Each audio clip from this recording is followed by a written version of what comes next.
I did it my way. Wolfman. He's I'm just going to put this downstairs.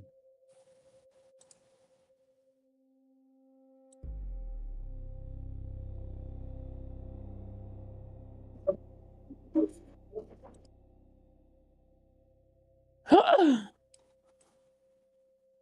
was gonna say your streams.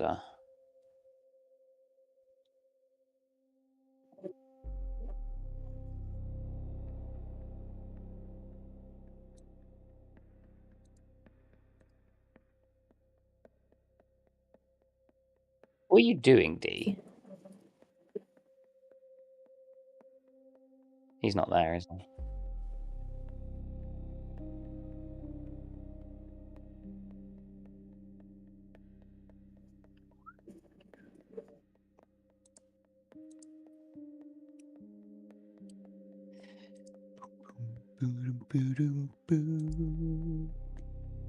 Why have I got the fucking Law and Order theme song in my head?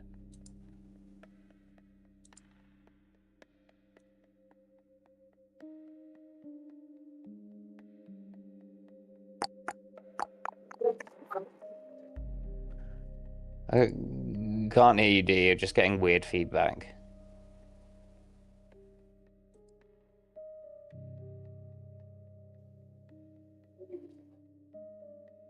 Don't just disable the monitors. Don't disable everything. Come on, D. How are you so shit at this?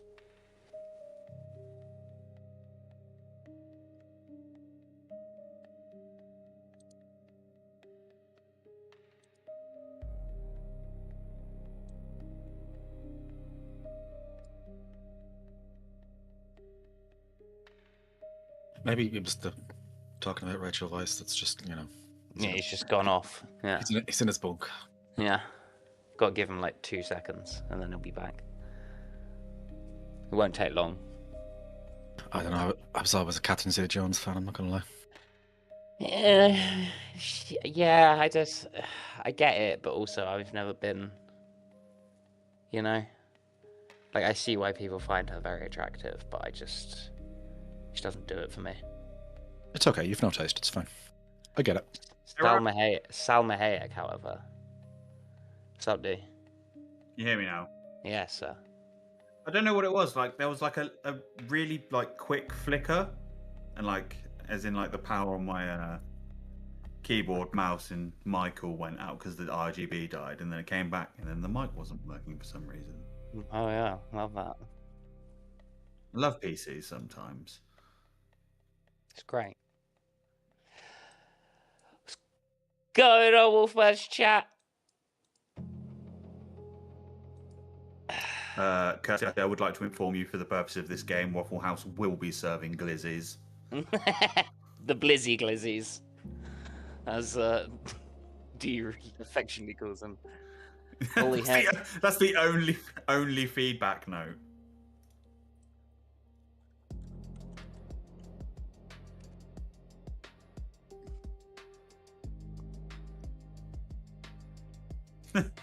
Our fictional one does, though. Yeah, it's my world. I'll do what I want with it. I'll put glizzies in all the Waffle Houses. What's that? KFC sells hot dogs? You're goddamn right they do. McDonald's, hot dogs. Burger King, hot dogs. Five Wendy's, Guys, hot dogs. They're at my Waffle House, Christy.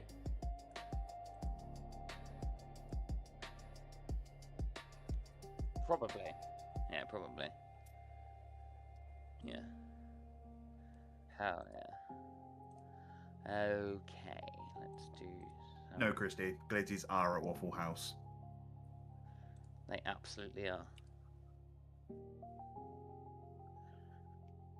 You can only guess if you're a member of Delta Green. Yeah. It's like secret menu shit. It's the government psyop. Yeah, yeah. I heard there's an opera in town. Ah, so you love the glizzies.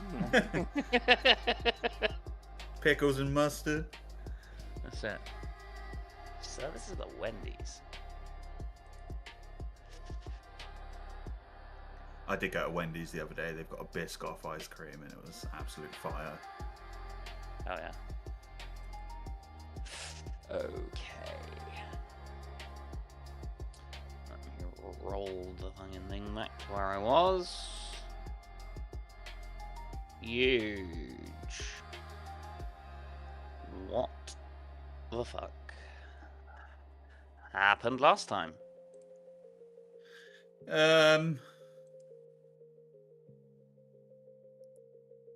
Cleaning up the we put a body in a and buried it in cement. Yeah. After we dealt with him. Murdered him, yeah. Completely sanely. No, we didn't kill him. Dogs killed him. I did nothing. The pavement was his enemy. Sure. Anyway, keep going. I can't. Oh yeah, we swapped the plates with the Range Rover. And what did we do with the Range Rover? We started searching the area. Yeah, started searching the new area that we identified from analysis of something or other. Pictures. Yeah. And found a hotel. Yeah, staked out the hotel. Followed nobody. Wolfman followed nobody. Yeah, Wolfman went for a stroll following no one. Oh yeah, I remember that. Yeah, it's a bit weird. Yeah. We found a laptop, then realised the guy we were looking for was featured in the video on the laptop that was taken hours before, so went back to the hotel. Yeah. Absolutely not panicking whatsoever. Nope. Then we all had a group meditation that went horribly. Yeah. Giant mirror dog came out. No. Killed the dude. Jeb lost an eye. Yeah. Oh shit. We Yeah, ran he did. away. Things happened. Case closed.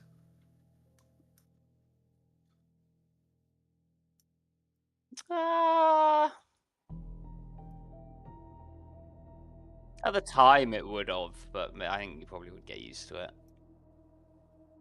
There may be situations where it does. He's always going to attack from the left now. There's going to be certain situations where, like, if you're flanked or whatever, it's, you know, you'll get a minus on your dodge or something.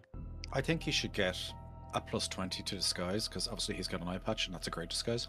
Of course. Except he wears it all the time, so if it's always a disguise, Like I said, it's never a perfect disguise. No, he It's changes always... the eye patch. It's a different eye patch. Oh, of course. That's the thing that people notice. Only that. And he was wearing an eye patch, but this dude was wearing a different eye patch. Couldn't be him. Could not be him. Exactly. Mole. Mole.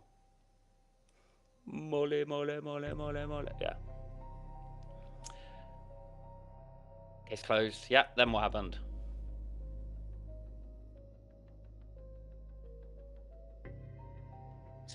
Six months. And then we received a very scattergun briefing from someone that had had about 9 espressos before meeting us. Patrick Hill, yeah? I believe that was his name. 2 seconds. Mm-hmm.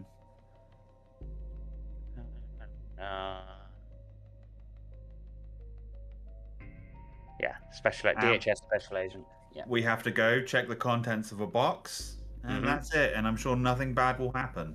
So, I mean, your actual orders in order. I say in order. There's no actual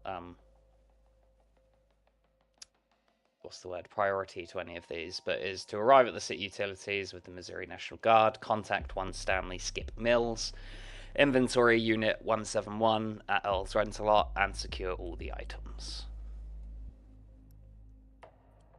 You are under the guise of being FEMA agents as part of a disaster relief unit.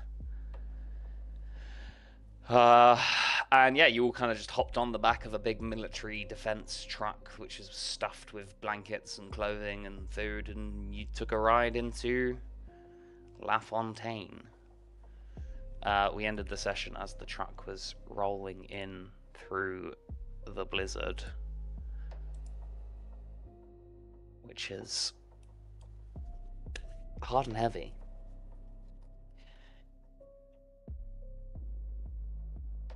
Eli. It's a sheriff in town. Or a deputy that's in town. So, in your briefing, you were told that La Fontaine was ill prepared for winter weather, but you can see that that is an understatement.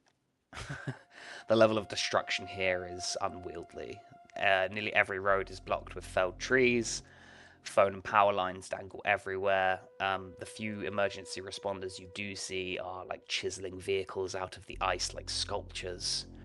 And there's just like, when you do see them free a car, it just skids impotently down the road and then hits into another snowbank.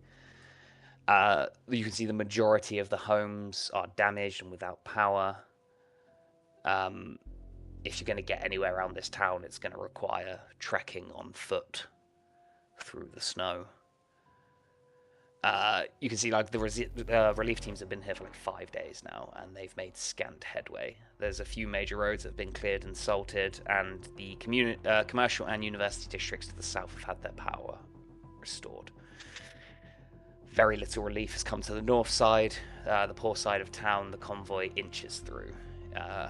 It's like the oldest part of the city, cut off from the rest by a moat of abandoned warehouses, rail yards, factories, and other remnants of the city's industrial past.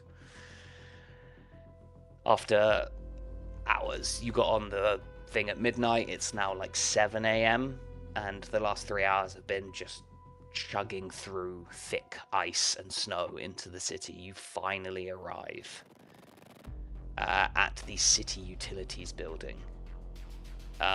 You're dropped off out the front as this big military truck is trundled round the back into a motorpool parking lot. And you are stood out in the snow and blizzard out the front of the city utilities building.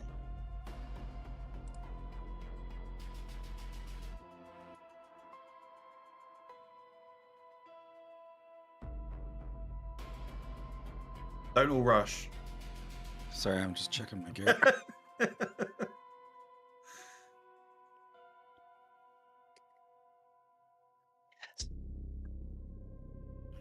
You would have been Parker has given extended camping gear. He requisitioned it. You would have been given warm clothing. I think I did mention this last time. You did.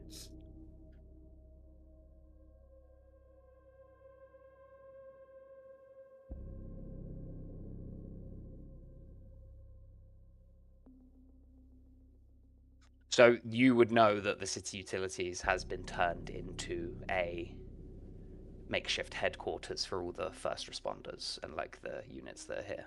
This is where you're meant to be. Anything to get out of this shit hailstorm.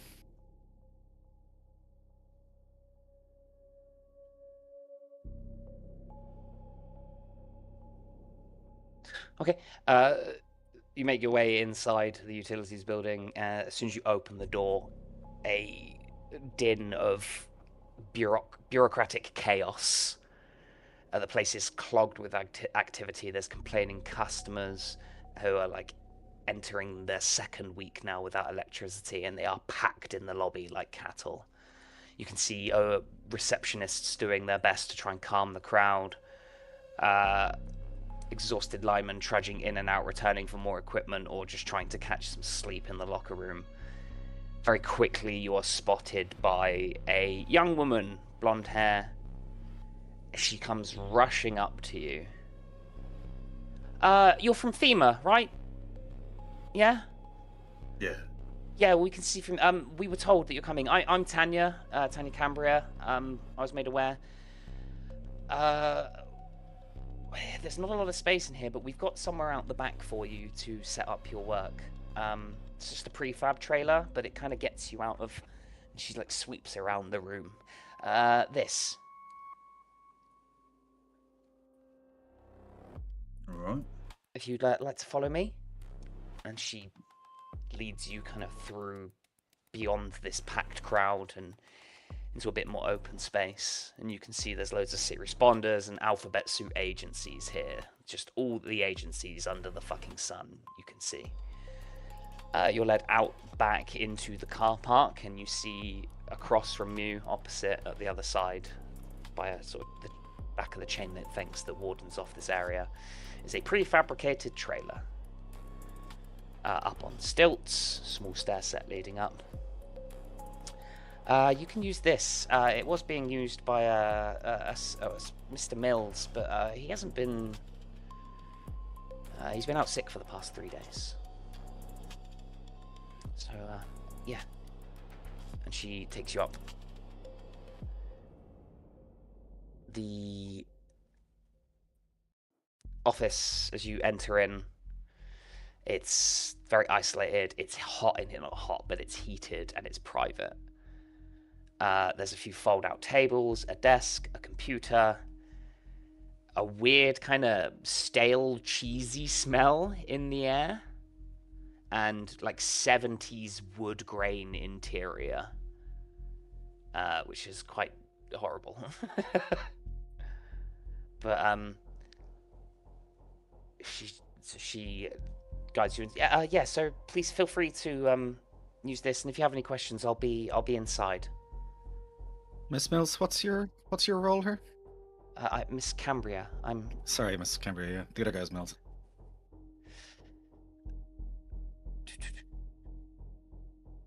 I'm a technician here. I've been kind of corralled by the agencies since they set up their base. And Mr. Mills, what was his job? He was the manager of the utilities manager.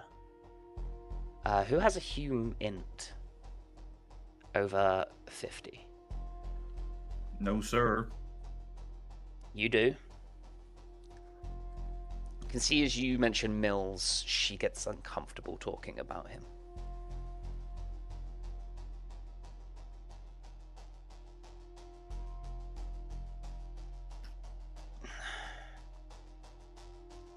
It's not really my place to say, but sick or not, missing a disaster like this, it won't be forgiven. And he did look very ill. He was covered in scratches and sweating loads. Gave me the weirdest look, but I don't know. I just go on. No, go on.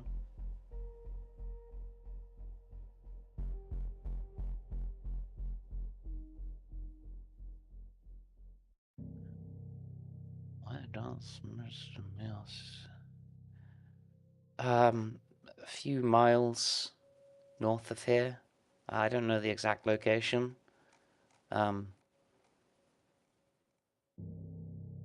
Could try and find out, or you might be able to. You can. She looks over her shoulder. I think we do a bureaucracy check or something. I don't know.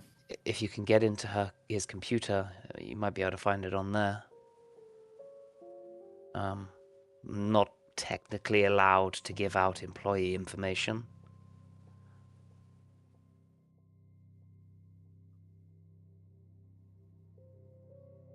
It also sounds like this is a disaster. Here. Both of you spoke at the same time. That I didn't get. Sorry. Go on, what Dave. did you say? I was just saying, this is a disaster. It's not exactly normal circumstances now, is it? No. I mean, there are a lot of people that would need checking on in the city, though. So it's been hard to make time. If you can find out where exactly he is and go and check on him, it would be appreciated.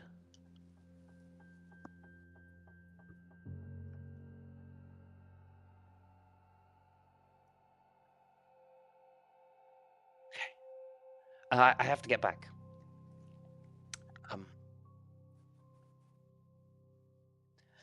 He's inside somewhere. I think he's managed to corral himself an office. Yeah. Okay. Good luck. Thank you for coming. And she heads off back inside, leaving you in this trailer.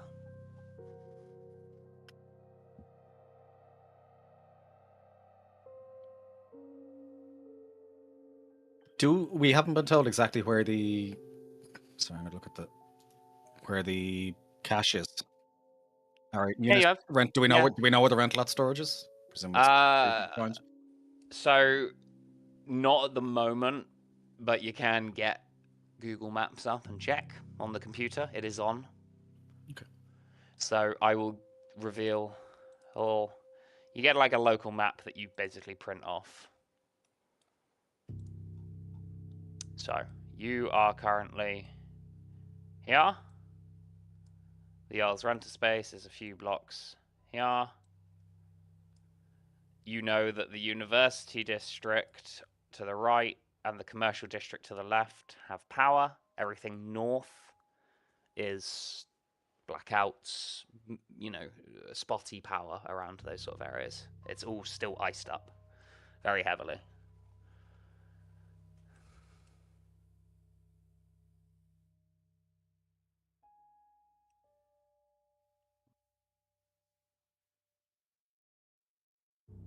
Yeah, Parker will give it a go while he's on it, Googling maps. He'll try and see if there's any files with Mills's address.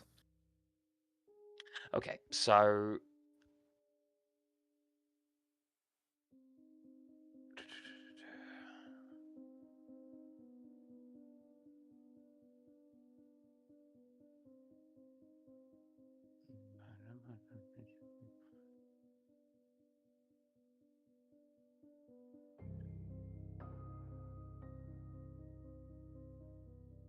okay, so you see on the computer there is emails locked via a password, a city grid management software which is locked by a password. How long are you spending kind of going through this computer right now? Are you just looking for an address? At the moment, yeah, but obviously when Parker sees this software and emails and they're locked, he'll just try to get in. They're locked, grand. He'll kind of stick that at the back of his mind. Okay. What's your SIG in? Or computer science? 43 and 0 for computer science. Okay, 43 is fine. In your experience working with computers in your time, Parker, most people you know who are of around your age, actually, skips around that your kind of age in game, probably would have their password written down somewhere in this place. I was going to ask, yeah. Yeah. That is going to require a search of the room. You can also kind of, yeah. I was going to say, Parker will say, guys, take a look around. Password should be here somewhere. If this guy's an idiot, at least. So I suppose we can all search for it, or? Yeah, I mean, whoever's got search over 40 will just find these things. Yep. If you don't, you can roll for it.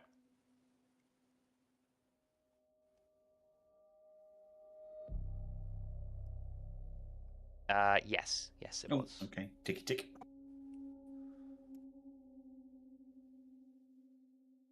Well then, Parker wouldn't search then if.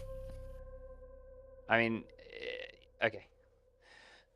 I'd like the tick, but it's metagaming, so. Okay, if you're not going to search, if you're going to leave it to Jeb, then yeah, don't tick the box. Cool. Okay. So are you continuing to look through the PC? Yeah, while they're searching for a password and all that, just try and find the address. Okay. Yeah. Okay, no, you would with just the SIG in 40, you would do it. I'm trying to figure out what order to do this in. Okay, you begin opening, Jeb, you begin opening drawers, sifting through papers, looking through things.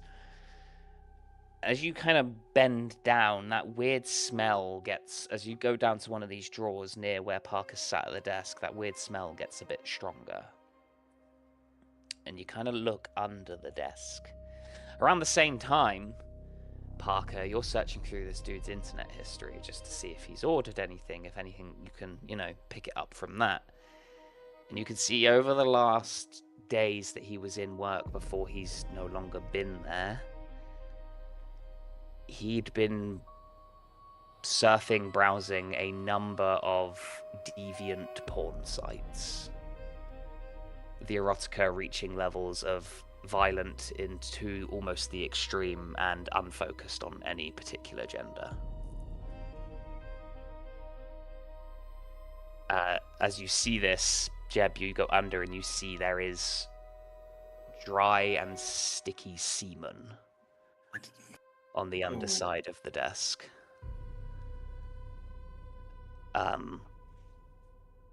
Which kind of makes you go, ooh. I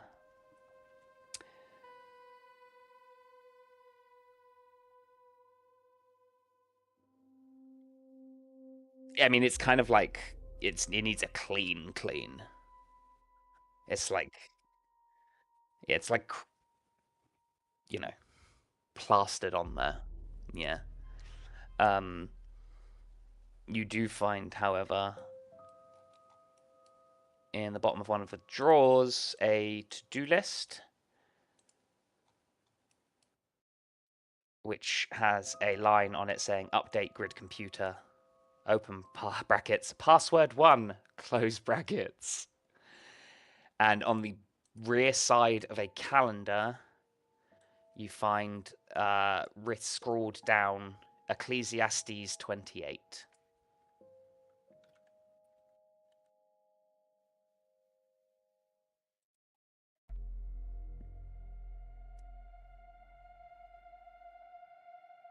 Crackers.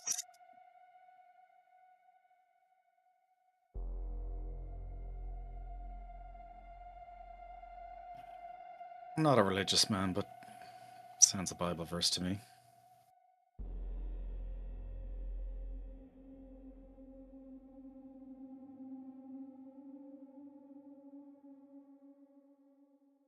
No, can't say I am.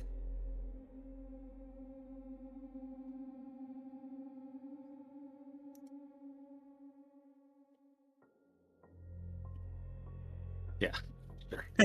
It's gotta say, it's gotta do a history check, but yeah, Googling it, I suppose, works. Alright, I'll have a look. Just try to staying as far away from the computer now at this point as possible, at least away from the desk.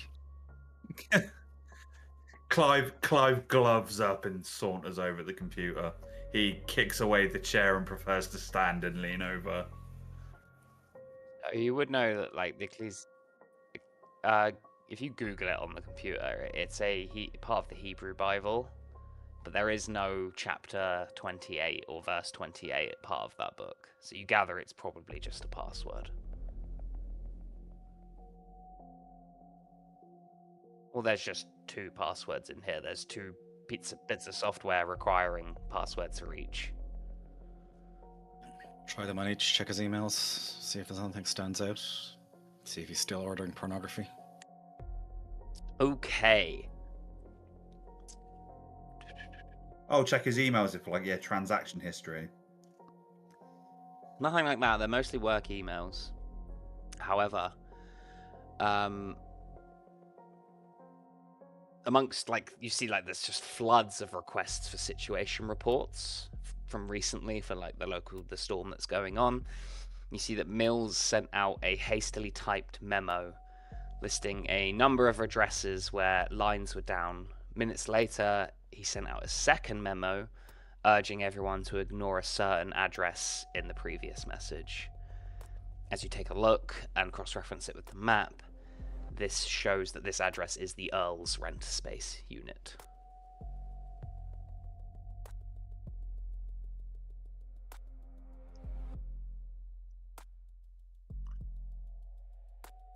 He's saying to ignore going there to check it out. And second.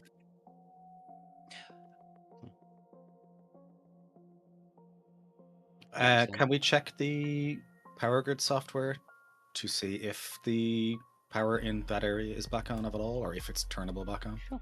Okay. So I'm not turning it on. But... No. So this is more just a checker. That this doesn't. It's like you boot it up, and this thing is clearly from the 90s. This bit of software. It is old. It is blocky. I'll bring it up on screen for you. I just realized my microphone wasn't on at all. So, oops. You are currently like on the border of the commercial district. Hello, where everyone. You have power. This building here is the Earl's renter space storage. It does not have power. The only buildings that have power that you can see are these buildings in white. So 1824 West Ambrosia Street, 2291 Parson Drive, 164 Green Road, etc., etc. They're the only buildings that currently have power. You guys are like here. Okay. Well, we need to go to the storage place anyway. Yeah, we'll probably talk to Earl first, but yeah, I mean, like Dave is kind of saying, we really should investigate things first, but there's no reason for us to really in universe. We'd just be going straight there to check it out. Is it possible to turn power on to Earl's storage area building? Okay. Yeah, like why is the power down? The lines are out because so much snow's built up on them. Loads of them are snapped. Okay. You saw that on your way in. You would have seen loads of power lines down or buried, hanging, like drooping low with tension from all the snow.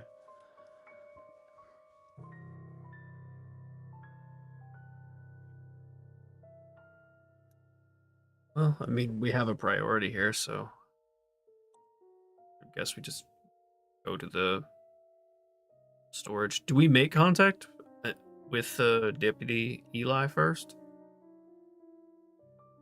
Might be Yeah, worth we'll it. let them know we're here.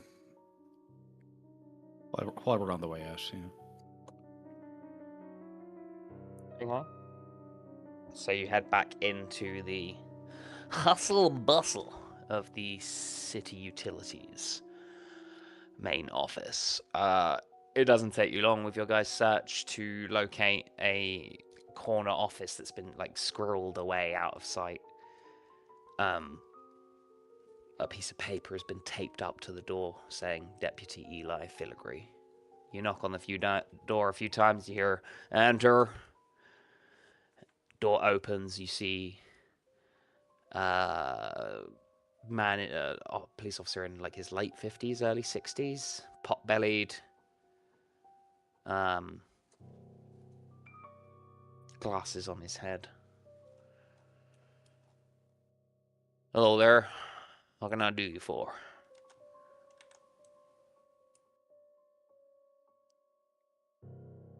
He knows we're coming, doesn't he? He knows who we are. No, you don't know. Was he Delta Green friendly? No, he's just someone that the dude knows in the town. Like, that you don't know if he knows you're coming or not. He just said that he knew the Deputy Eli Filigree who was in town at the moment. Oh. Hello, Deputy. We're FEMA agents. We've been dispatched to help out. We thought we'd check in with you. Oh, you're the ones from FEMA that came in. Oh, it's a pleasure to meet you. He shakes all your hands. Funny you're here, actually. I may need your help with something. Oh? You're here part of the disaster relief unit. I need to see, I'm investigating the death of a John Doe a couple of nights ago. I need to know if any residents still had heat in the area when the body was found. I've been trying to get my way into the system, but the guy who runs has been ill the last few days, and only been here the last couple, so... Yeah, we heard about Mr. Mills. Mr. Mills, that's the one, yeah. I guess he went home? Do you know where his residence is? Know what I can find out if you can... You scratch my back, I'll scratch yours, kind of way. Where was the body found? Goddamn. Give me a sec. Out on the street.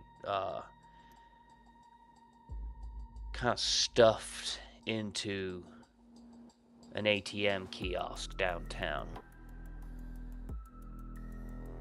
Crumpled, like he had no identification.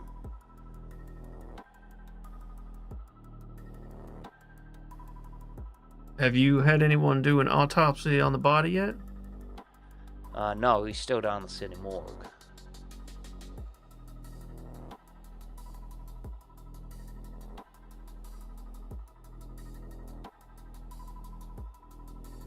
We can check. We could have a look at the body as well. So he wants to know if anyone in the area had power. That's right. Power, heat. Well, I mean, you kind of got to have power to have heat, or at least it's a good, stepping block. I know you can make fire, of course, but it's a good starting point, is what I'm saying. Will we be able to see that from the computer, like when you it already went have? out? You already have seen which places currently still have power. But at the time of the death, I mean. Yeah, you can flick it back. It's the same. So we can just tell him. Yeah. Yeah. Okay. So we do. I assume you take him to the PC and show him. Yeah. Yeah. Well, this was left logged in, and we had a quick look. And as you can see, these are the areas with power. Don't stand too close. Still logged in, huh? Gives you a smile and then carries on working. So, all of you can give me human, law, or criminology. Your choice. My law's 0, and my criminology's a 10. Let's go big. Oh, so close. Close. Sure, why not? No. Holy crap, guys. Okay. He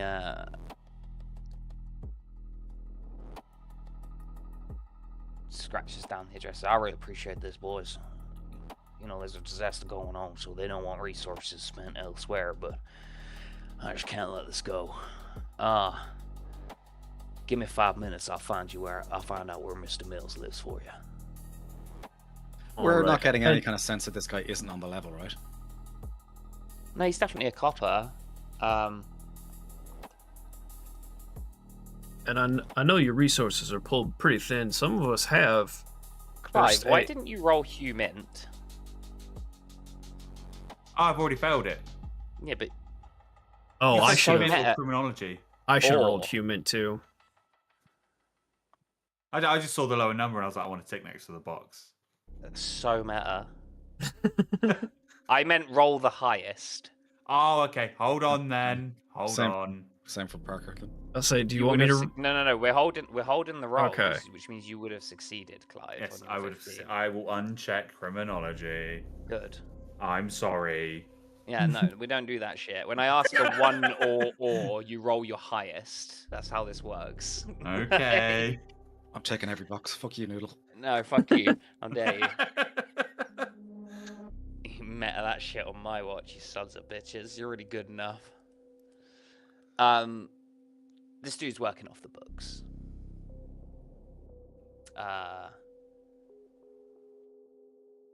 He heads out of the office and you reveal, you say this dude's definitely not meant to be investigating this. Everything how he's approaching it and acting and speaking to you guys indicates that he has not been ordered to look into this. He's doing it off his own back. Before he goes, I know you're stretched thin. Some of us actually have first aid and EMT training. If you need somebody to look at the body and get a perspective, maybe for some clues to help you resolve this quickly and quietly, we can help. What is your persuade? 43.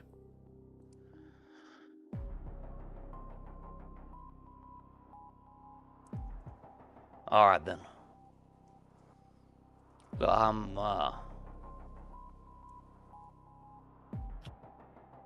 Nature of the death was odd, so yeah, I'll take you down to the city morgue. He looks at his watch. It's a little bit early for them. It'll be a few hours before they even open. Y'all got something to do till then. It seems like there's a lot to do around here. We can manage. Yeah, the fun never ends. Alright then. You take care. I'll be back with an address faster than you can shake a stick at. Heads off. We do lock the computer when we leave, but yeah. Okay. Enough. So, where are you going? Storage first. Storage lot. Yes, storage place. Priority numero uno. Heart says no, head says yes. But the body says yes, yes. Yes, yes, yes. Hell yeah.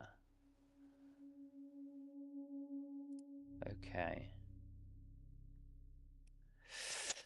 It's from where you are. It should be like a 10-minute walk, but in this snow with the ice, it's more like a half-an-hour walk to get there.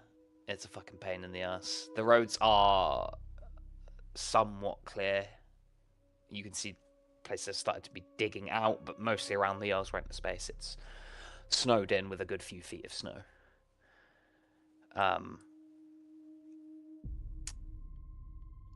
You get to the rent space unit and you see it's surrounded by a razor wire fence.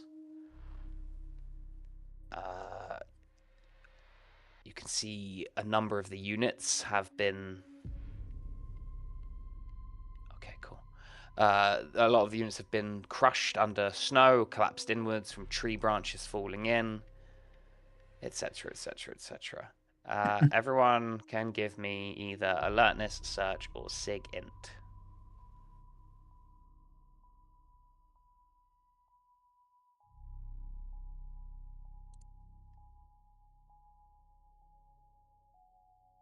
Search is highest. Yep. Fucking hell, successes all around her. You can see that security cameras are around everywhere. However, they are out of power, not turned on, but they are not damaged. And so some recordings from the storm might still be intact. He didn't tell us what corner this murder or this body was found, right? No. He just said it was found. Okay. Downtown in an crumpled in an ATM, yes. Okay. Can we, I know we said the nature of the death was odd, can we retcon and have asked just how odd? Just that he was...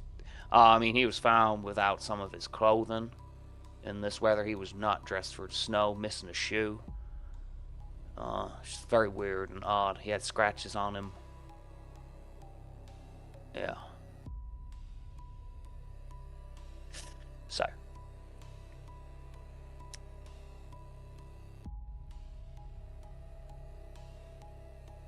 As you walk around, the main gate is locked, but a fallen limb from a tree has collapsed one of the gates, like one of the fence panels. So there is an entry to climb through there. I assume you go through it and go to your unit. Indeed. Yep. Okay. You clamber over. Go on. I was just looking around here. There's cameras around the rental area, correct? Yes, sir. Do they look damaged? No. Okay. No, you figure with a little bit of jiggery pokery and a bit of power, you might be able to get them running again. Okay. Let's take a look at the unit first. You trudge through the snow, passing rows upon rows of individually padlocked storage units, until you come down to the row of 0170 to 0180. You trudge and you can see, even from the distance, Unit 171, the metal gate is maybe 6 inches off the bottom of off the ground, leaving an open gap inside to the storage container.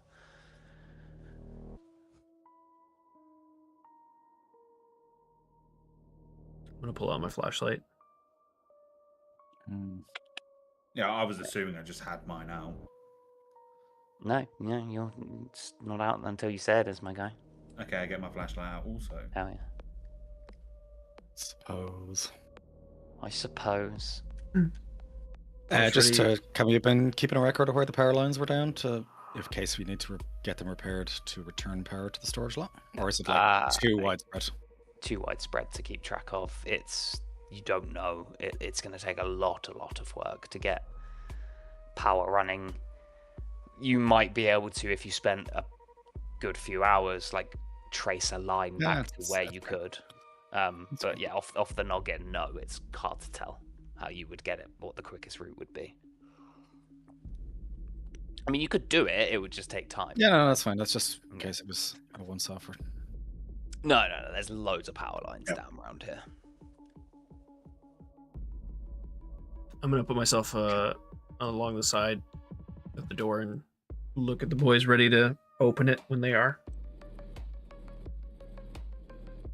Start stacking up on it. Okay. You stack up on the container. This is door. It's an outside door, right? It's not a building that you go into. Okay. No, it's like rows upon rows of containers outdoors, and they're just big shutters that you lift up from the ground up. Got it. All right. I'm gonna nod at them when they're ready. Fling the door open. Okay, you reach down with a the shutter rises, and you can see inside a giant tree limb, thick as a man's torso, has snapped off, landed inside and caved in the ceiling and some top parts of the walls. Everything inside lies in a jumbled heap of boxes, plastic evidence bags, and icy wood. You peek in, and you can see there's like a motion sensor, which would be the thing that set off the silent alarm in the first place, has been smashed to pieces. More disconcerting than that is there is a footprint in the snow inside. Inside like the corner of the unit. It looks fairly recent and lies next to a frozen pile of bloody vomit.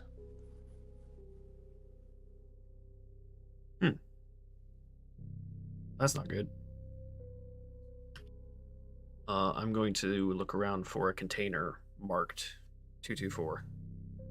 No, so this green box. Oh, this is the this is green box 224. Okay. Yeah, this whole storage container is the green box. So, footprint, bloody vomit.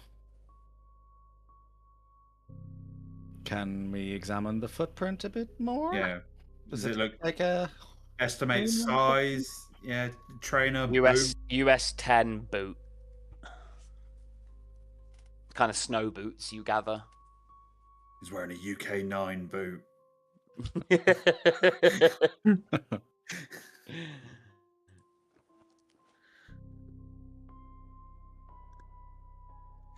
Looking at I know it sounds stupid because it's bloody vomit.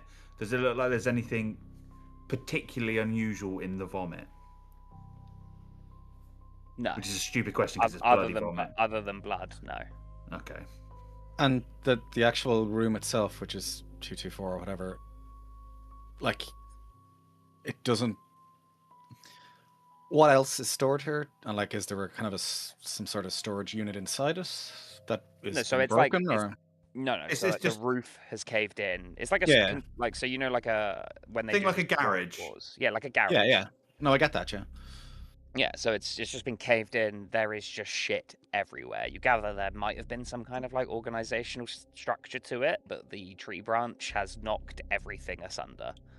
It's a hopeless mess of plastic bags, evidence bags, yellow files, boxes, and weird items strewn across the floor. Can I see if the footprints lead out either to the door or maybe climbed the branch, the tree that fell in here? There is just the one. Ah, okay. A singular footprint. A singular footprint. Also, possibly a stupid question: is the footprint pre or post roof cave in? You have no idea. God fucking damn it! Hmm. Can we look around Maybe at? we look outside and maybe climb up the tree, take a look at the roof, see if anything grabs your. Clive, Well, I was physical also wondering if you want to take a look and see if maybe there is a hard drive or recording of the cameras here. Yeah, I was going to say, is there kind of yeah. a shed or whatever that would have the security set up in it? So there is a security booth, yes, where you can find. I say you would have seen it on the way in. Clive will stick his flashlight in his mouth and try and. If the tree branch isn't sturdy enough, he'll go outside and try and. Is that a big boy? It's snapped off the tree completely. Yeah. And so it lies like inside, kind of propped up on the collapsed back wall, and then the leaves are spreading out towards the entrance where you're stood. Mm. And so you can see above and outside is the rest of the tree where there is like a freshly snapped branch on it.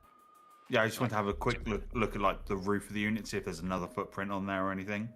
I'd have to clear the snow or that's something. That's going to be... You could try and like lumber up a snowbank and then climb up on top, so that will be in athletics. Yes, sir. Huge. Okay, yeah, you clamber up onto the roof. It is slick with ice and snow. So you'll very steadily move over, and looking around, you don't see any more footprints. You gather, being that the alarm went off about 3 days ago, if there were any, they would have been blown away by the wind or covered with more snow by now. That's what kind of. Can we look outside? If there's any kind of frozen footprints that would be covered by snow, we can move them. Move the snow, like. No, nothing outside. Where? Oh, sorry. This is like 3 days ago, remember? This one footprint is inside the container where there's still a partial bit of ceiling over it. Can I look through the documents that are on the floor and see if there's any sort of clues or reference to what was hidden in here? How long are you going to take? Well, I'm going to give my lockpicking gun to Parker. If you want to go check that security room, I'm going to root around here, so however long he takes. All right. Okay, so at a rough guess... Jeff, I'll say an hour. Cool. Everything in this room is going to take you maybe like 10 to 12 hours to sift through properly. Can I gather it up and take it with us then? You can. Or is there too much? Absolutely. Okay. No, you absolutely can.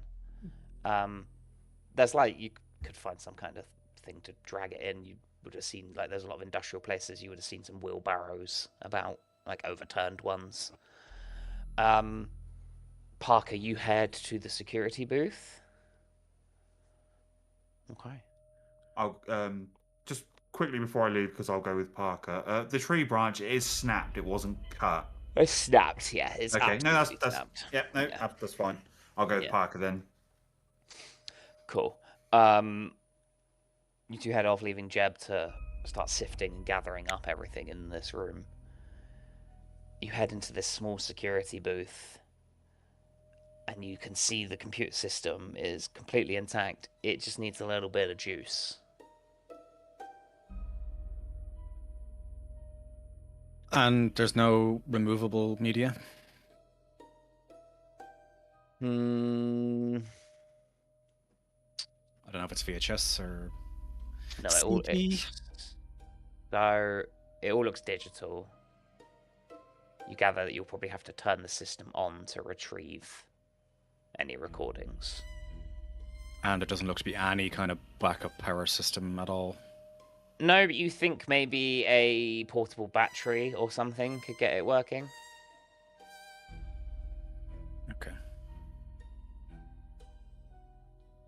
Sorry, I'm just checking my gear to make sure I don't have a portable battery. I don't. Oh, but you do have craft electronics. That is true. What if I went in? Hang on, no. Remember what I said about equipment? Certain things, if you can make a case for it at the time. Okay. I presume a heavy torch battery won't be enough.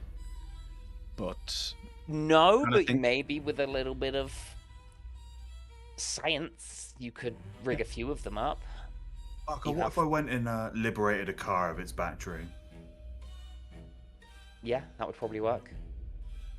That'll also be craft electronics, because I don't know if Clive's... Yeah. I mean, tearing a car battery out Okay, is we can do it. fairly fucking Yeah. straightforward. Easy. Yeah, it's fairly simple. Yeah, we'll rob the car battery then rather than... Yeah, Okay, we'll find some poor bastard snowdrift car, and we're just gonna fucking pry that I would shit say up. in this time, this will also take you about an hour because they're all snowed under. You have to pull the snow off, pop the bonnet somehow with like find a car that's unlocked first, so you can pop the hood, etc., etc. But yeah, you managed to pull a battery off. Are you just gathering the stuff, or are you also sifting through it at the same time, Jeb? Oh, gathering it first. If I have any extra time, then I'll start looking through it. But I'm just gonna gather. It takes you like a few minutes to gather it all up, and these guys are going to be about an hour. So okay, yeah, then I'll start sifting through it. Roll me a d10.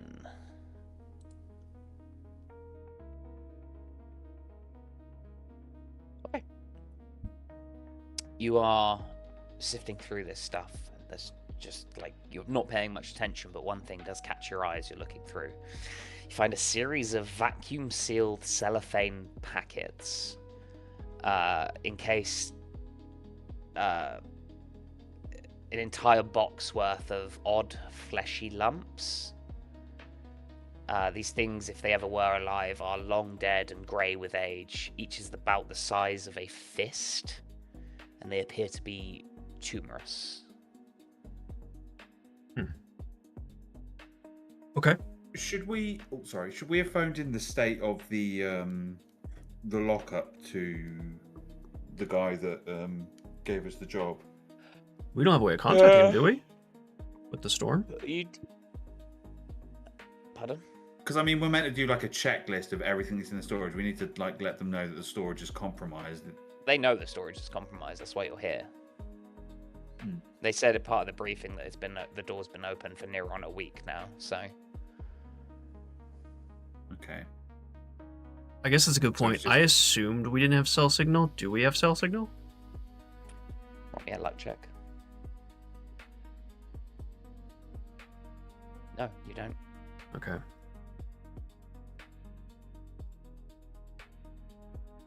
We cut back to Parker and Clive as you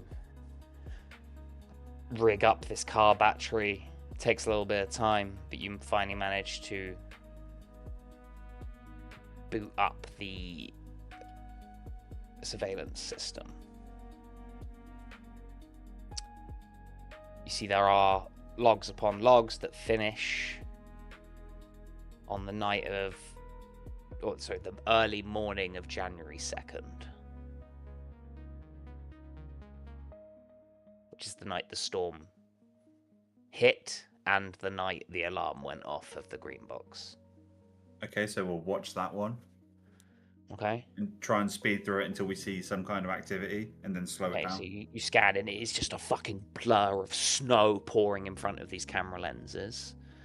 A couple of the cameras are just not getting anything. One of them sits kind of near the main entrance of the rental lot by the gate that's padlocked.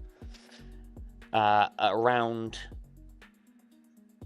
2:14 a.m. on January 2nd, a dark hooded figure enters the facility from the same breach in the fence that you guys came through. He seems to be looking up as he moves, and he leaves the frame and stays out of sight for about half an hour before appearing back in frame, stumbling as if he's drunk. And then he walks out of the shot and back through the breach in the gate. Still kind of like wobbly and stumbling.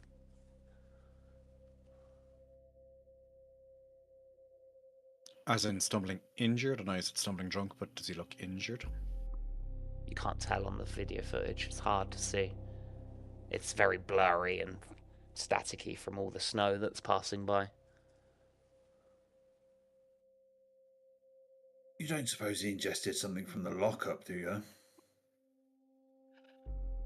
That was my first thought. It's also mine.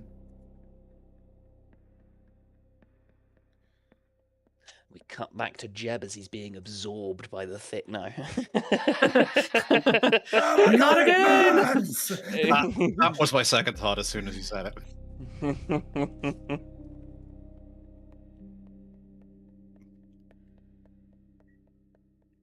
So yeah, this is about the hour.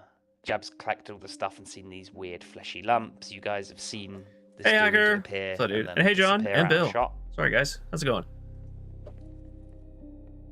Can we just, in case we need it, take the next day or so's worth of tapes with us, or There is no next day. It finishes about 2 hours after that. It cuts out. okay. Nothing else relevant. Grant, gotcha.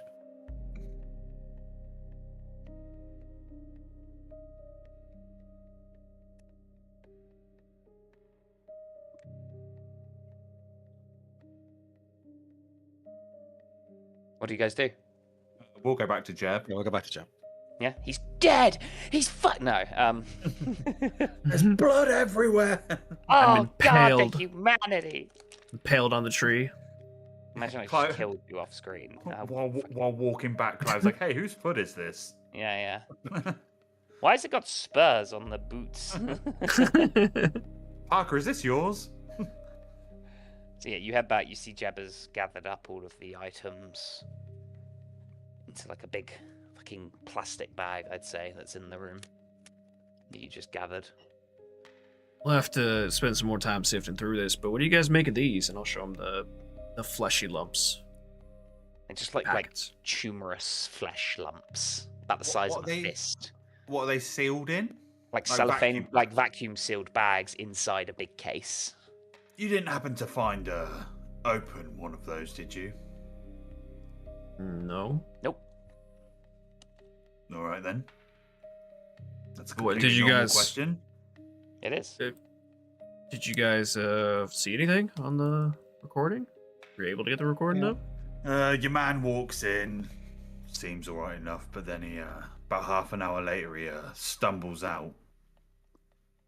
Looks pissed as a fart.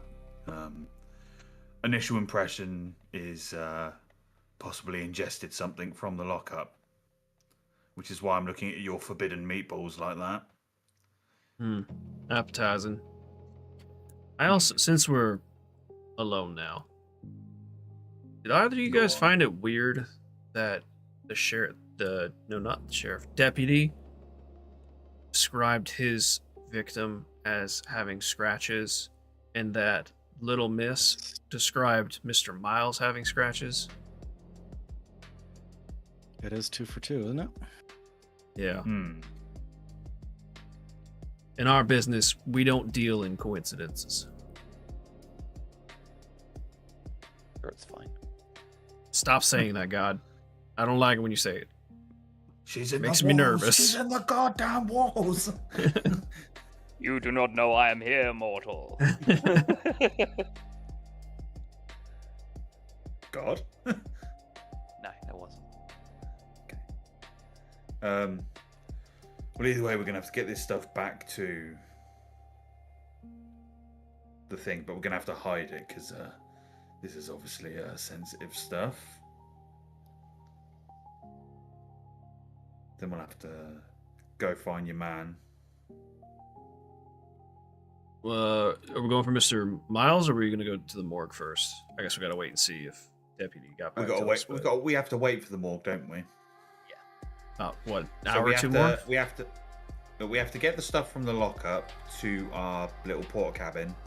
We've got the checklist that we need to go through to make sure everything's there.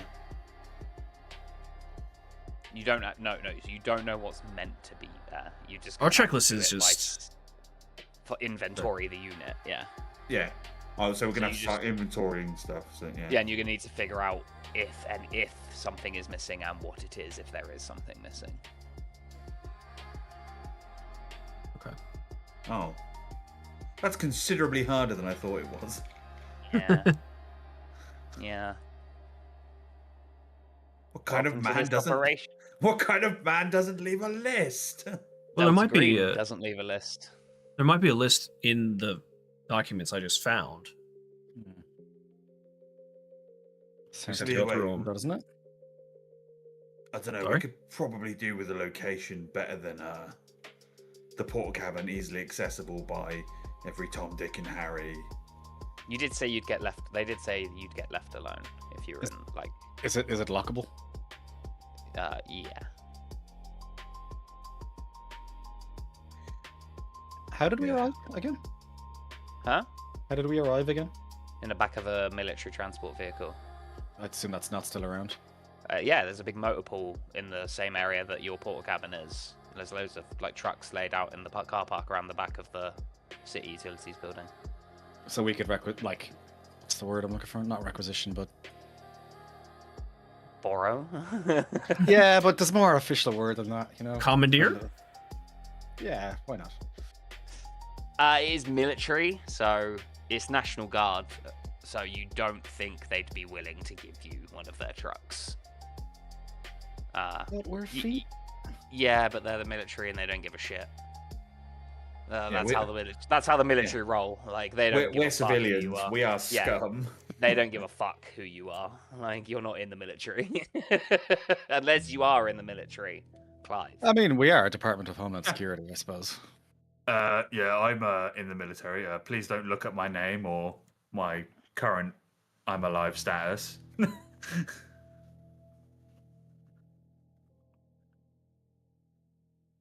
Well, I guess for now we just head back then with the stuff and Yeah. sift through it.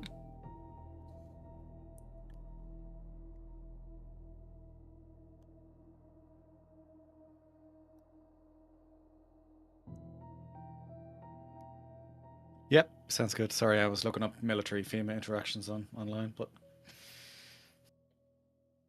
the military nice. provides a support role to females lead. Delta Green's going to get us all on lists. It really is. The stuff on How do you make Google. up? How do you make a bomb?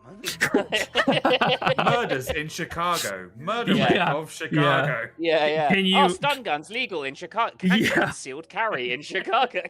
Yep. Length of knife legal. Yeah. Do yeah. Waffle House serve glizzies? This man is a psycho. Oh my God. What are you planning? What are you planning? He's Fuck's hiding sake. guns in the glizzies. He's putting it in the children's candy.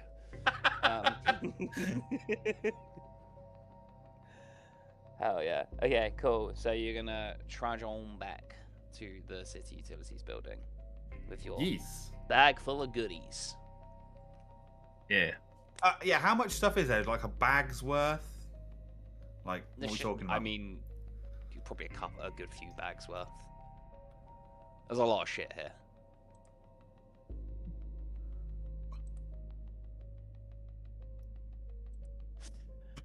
Okay. You head back to the trailer. You just kind of head around the side of the building, seeing that it's super busy and you don't want to draw attention to these to the bags that you've got. You head up into the cabin and you just unload these bags out onto the unfoldable tables, and there's just shit everywhere. The way this is going to work is you've already searched one thing out of the D10 things you're going to search. Each hour you're going to roll a D10.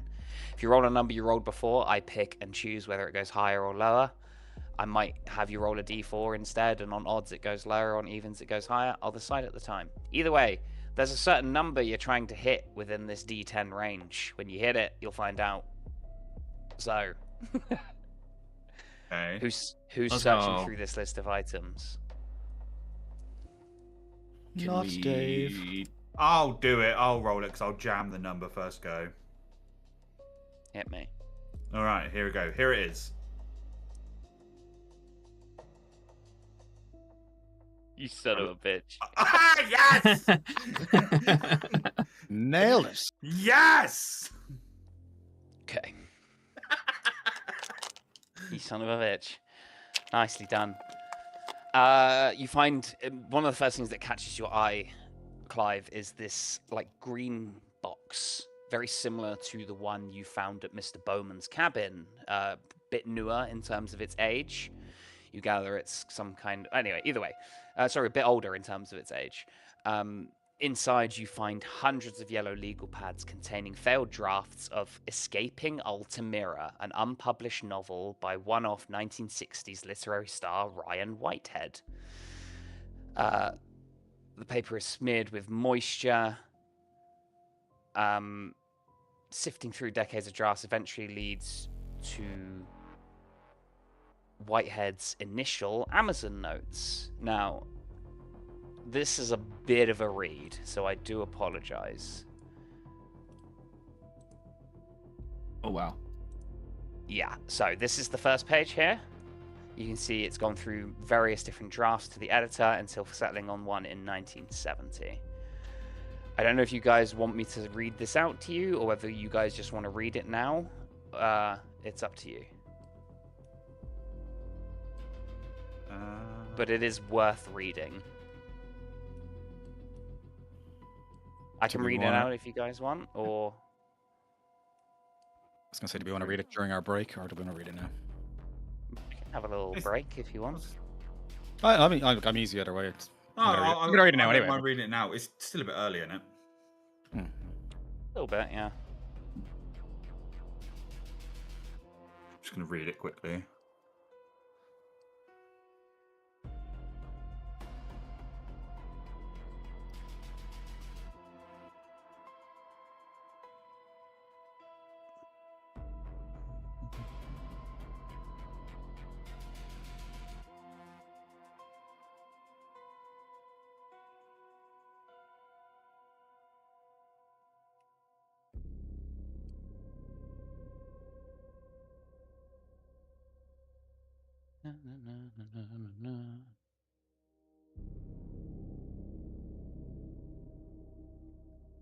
Apologize to Wolfman's stream. Just imagine elevator music. Yeah, yeah. Dun dun dun dun dun dun dun dun.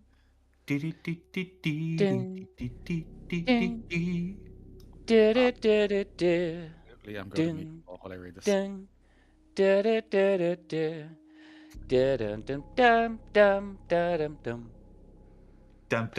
dum dum dum dum. That's the anytime anyone says elevator music, the Pokemon music comes into my head. Oh, yeah, the healing station or whatever. Yeah. It's the Poke Center music.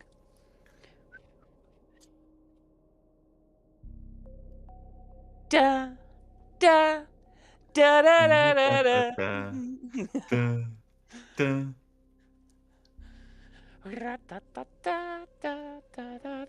No, dog, I wasn't summoning you. Hello.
English is somewhat possible. Absolutely going to take that personally.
This is fucking dark.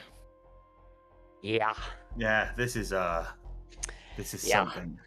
Yeah. Yeah, it's not good. It's not good at all. So we've got two things. We've got the people with scratches that are all murderous bastards, and then we've got the absolute shaggers. Dead shaggers. Okay. So, after you pull all this out, you see inside is also another note. This one I will read out because it is not as long.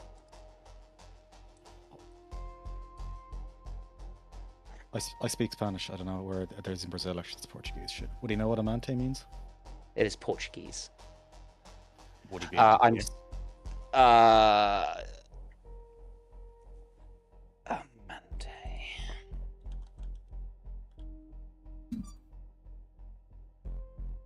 I'd look it up myself, but I don't want to ruin it just in case. It's Yeah, I was going to say, would Clive know what the word amante means? Lover. It means lover in Portuguese. They were shooting into the trees screaming lover. So, this note. I'm sorry, but things were too strange. I tried so hard to write it down, but after each night of dreaming in the jungle, the words never seemed right. I tried, but there's no way to get out of the blood and onto the page. I've hit the limits of fiction. I tried, but there ain't nothing like them in the history of the world, just more terror and different flavors. I tried, but maybe it was actual journalism all along. No fiction in this madness. Maybe it will help someone if they end up real. I'm tired. I tried. It says tired, but I tried. I'm sorry. Don't open the box. You can see in the bottom is with your military science, Clive, Yeah. an ammo box with Portuguese lettering on the side. The metal has been bent and pushed outwards from the inside, Oh no. where thousands of tiny scratch marks can be seen.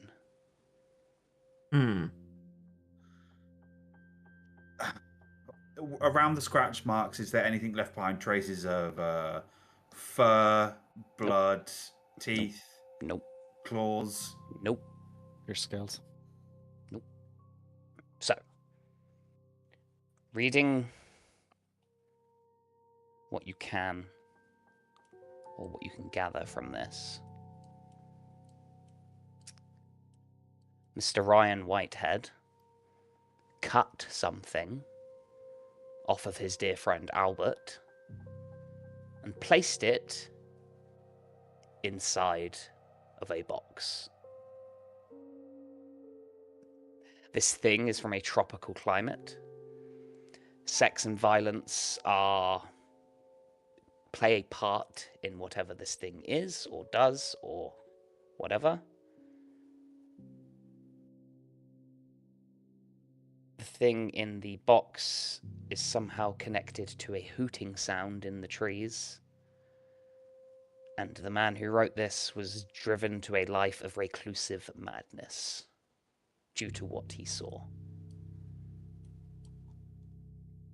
Looking in the box, can we tell how it contained the thing? Like, was it just because it was a strong box and it was locked, or are there any carvings or etchings in the box on the outside or No, inside? It was just a metal box. So is this blood on the note? Yeah. Yeah.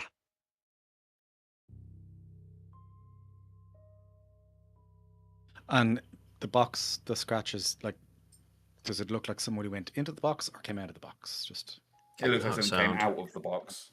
grand.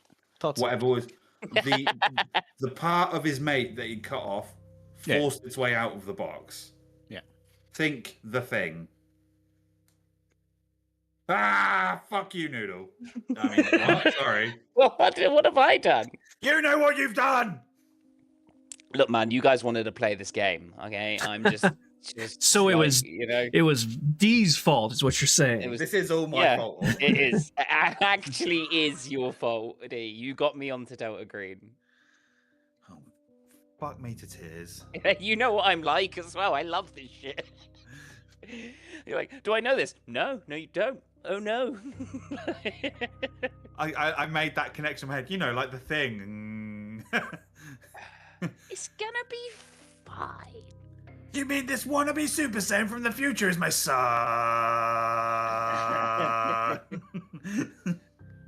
I have an announcement to make. Please be leaving the planet. Please be leaving the planet. Please be leaving the planet. I am leaving the planet. Woohoo! After I destroy it.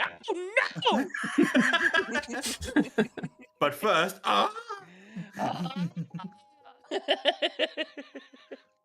Anyway. This has been your hourly scheduled DB Dragon Ball Dragon Abridged Ball Z moment. Abridged. Yeah, fuck's sake. Krillin, give me a 10 count. Okay, alright, Goku. 1, 2. So, working theory, whatever was in said box is either the thing that's got out and stuff, well, scratching people, the appendage, or it got out and attached it to your man that broke in. I mean, if it's been alive this long, it's very possible that,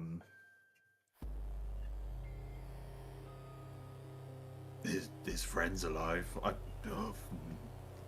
Either way, it's not fucking good. No, it's definitely been a breach. I'm just wondering some kind of why it burst out then.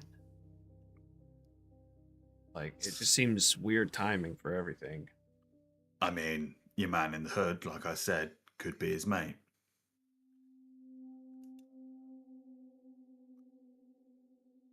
Yes. Well, either way, we gotta contain it. So. I think we have to go look at that body as soon as possible. So, what are the unrelated tumory things that are like cut off though as well? I mean, you've still got a little bit of time if you want to keep looking through shit in here. Sure. That's the pertinent bit of information though. From what you can gather, this lines up and there is something here that has loads of scratches, and you've already heard about 2 separate people with loads of scratches. I was going to say, did we ever get your man's dress? He would come back with it because he saw you left. He'd just be like, "Oh, I'll give it to you when I come get you to get the body," as it were. Like, because you're going to go see the body at the city morgue, aren't you?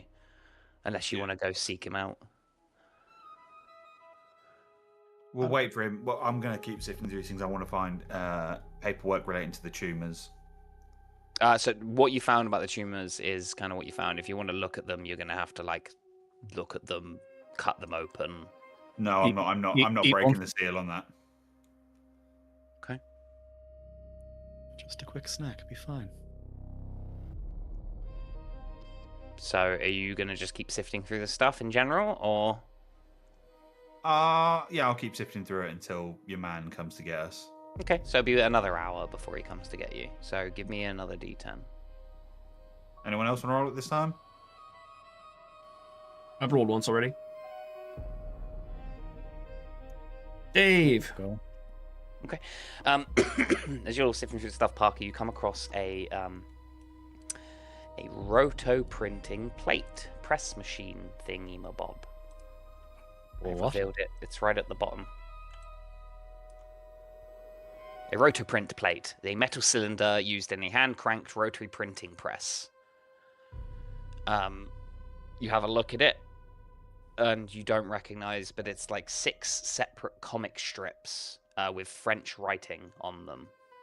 It's printed backwards. You gather if you pushed a piece of paper through and printed it, you could print a short little 6-panel comic book.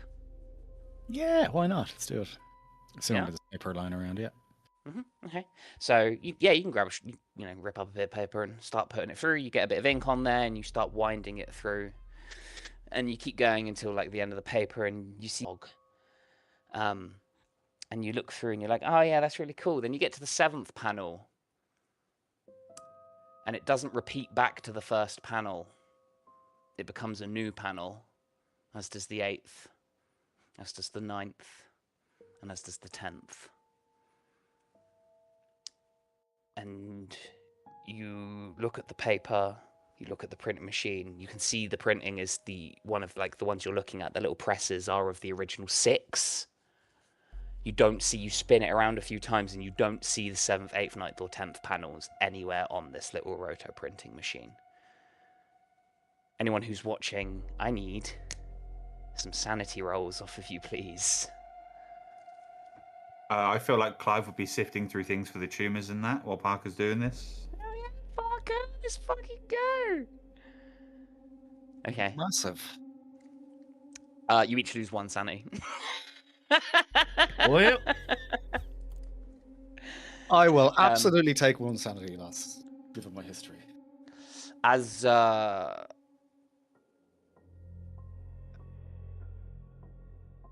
yeah. So you kind of just like, okay, that's weird. You pack that away. Clive, you do not find any more papers to do with these fleshy specimens. Okay. There is a knock, knock, knock at the trailer door. After a few more minutes. The comic books that it does print out, 7th, 8th, 9th, they're not relevant.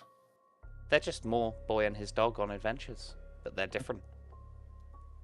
Yeah. You see Deputy Filigree.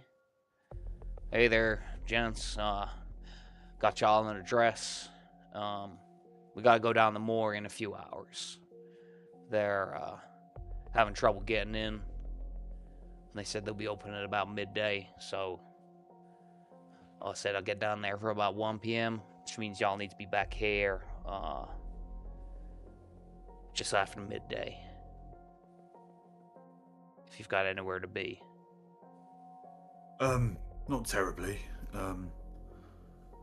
Deputy, we don't really have anywhere to sleep at the moment, and I imagine, given the state of the town, there's not going to be a thing.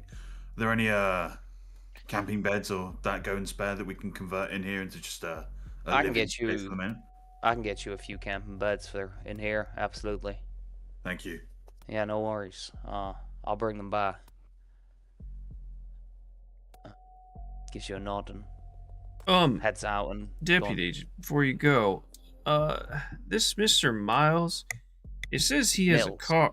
Sorry, Mills. He has a car, and I assume he wasn't doing any driving in this weather when he went home sick.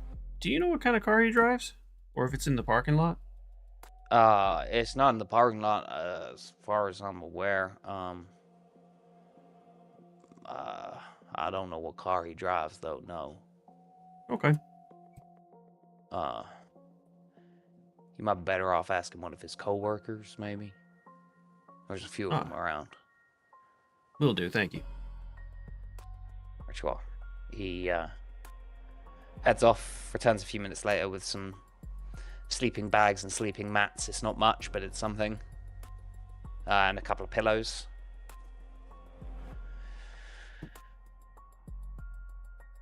And yeah, you've got some time now. You've got, like, it's about 10, so you've got a couple of hours, 2.5 hours-ish. How far is back here? Skip Mills. His house is a couple of miles north of here. We want to check that out, or just keep going through what we got here? I think we should check it out as soon as we can. All right. Start putting on layers. You can go to Skips, yeah? Yes, sir. Okay. Okay. You wrap up and you begin to head off north.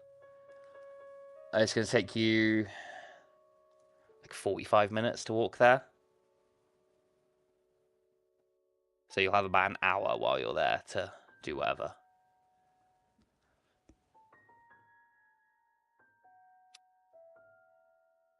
Okay, so head out in the snow. The blizzard is still whipping cold, freezing to your bones, even cutting through the big femur fluffy coats that you've been given. And you trudge. It's dark, it's gloomy.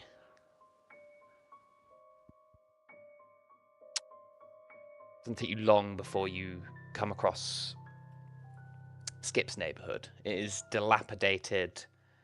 Nearly all of the residents on the block are foreclosed, and those that aren't, you can see, haven't put much effort into recovering from the storm. You see Skip's house is a one-story affair with like a sloped roof and an attic window. Snow caked all over it. The windows have been papered over from the inside. And as you approach, you can hear jazz music loudly blaring from the inside. And there is an odd stench around the place, detectable even through the frigid air.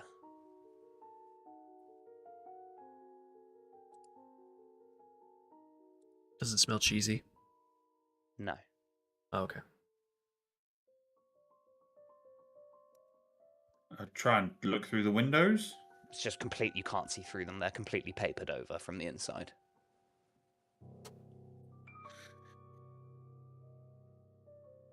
Jeb, you take the front. I'll stick myself by the back door.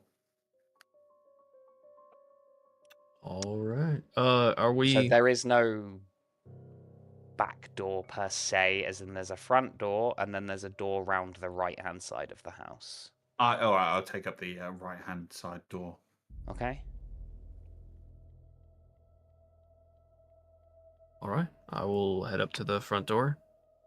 Yeah. Parker will stick with Jeb. Okay. Actually, no, he'll stick with Clive. Sorry, Clive. Because Jeb's a psycho. What? No. And I'm not. Compared to this guy? Fair. I don't know what you're talking about. Knock on the Stack door. up on the doors. You give them a quick check. Neither of them are locked. I'm gonna knock on the door. There is no answer. Gets drowned out by the loud music. I will. Parker's kind of ready his stun gun and push the door open. Oh no, Open sorry, not the door. To the door. Okay. You push the door open. The door. The jazz music picks up, stops being muffled, and it's very loud and chaotic and, offbeat as jazz is wont to do. The walls are plastered with pornography of every shade. Some printed from the internet, some from purchase magazines. You can see there is a TV on in the living room that you're looking into, also displaying pornography. And the home reeks of organic decay, and the heat is hot. It blasts steaming hot air at you. It's very humid, and the smell of filth mixed with sweat, and yeah, it's not great. It's a pretty nasty scene, in fact. I think Jeb, we know which version of the thing your man's got.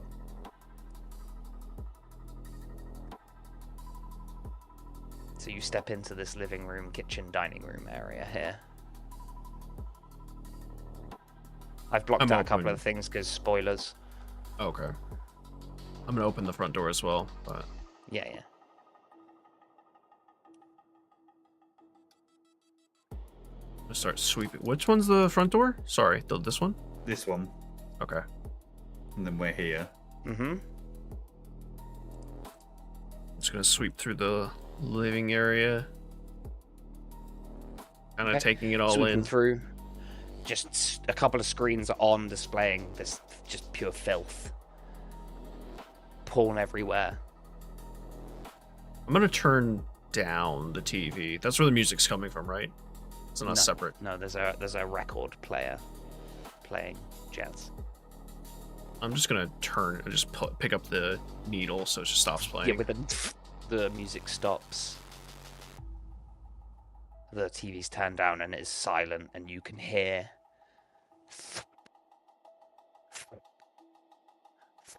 as kind of moist footsteps, I suppose. Sounds like someone's stepping, and their feet are sticking to the ground, kind of thing. As this bedroom door here opens,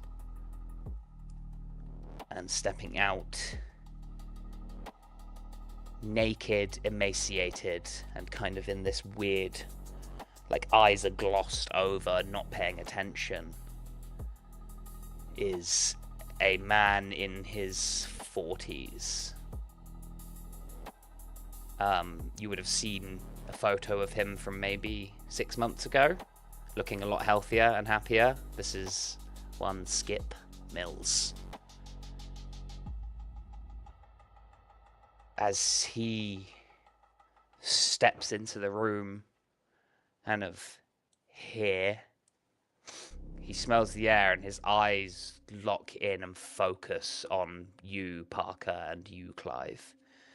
You see his throat bulges, and he kind of goes as this carapaced worm, alien style, comes up out of his mouth, and it has these two pincers on the front of it, snapping, and he begins to charge forward at the pair of you. We are going straight into combat here. Wonderful. As he charges forward at you, what is everyone's dexterity? Parker is the highest, and I'm right behind him. Yeah, I'm 11. 16. 17 for you, Parker, isn't it? Should be. Yes. Huge. You go first. As he's kind of charging towards you. Parker is going to stun, because he has it out, he's going to stun gun. Okay. This thing. Yeah, go for it. Give me a firearms dex. That's a crit. Nice. What does a stun gun usually do? Sorry, I'm going to pull it up. Stun. Minus 20% for... So you rolled a crit. Like He has a minus 20% for 20 turns. Because you rolled a crit. Gets the full lot. Okie dokie. It doesn't stop him, but he kind of falters in his run, stumbles slightly, but keeps heading towards the pair of you. Jeb. We'll back away slightly, but... Yeah. How far away am I from him? Am I in walking... can I close the distance in one turn? No. Well, Okay. yeah, but you don't have anything else to do with your Right. turn.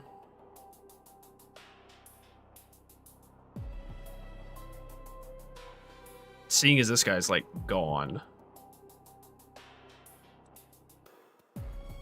Yeah, I'm gonna take my gun out. And I'm gonna try and shoot. I'm gonna try and shoot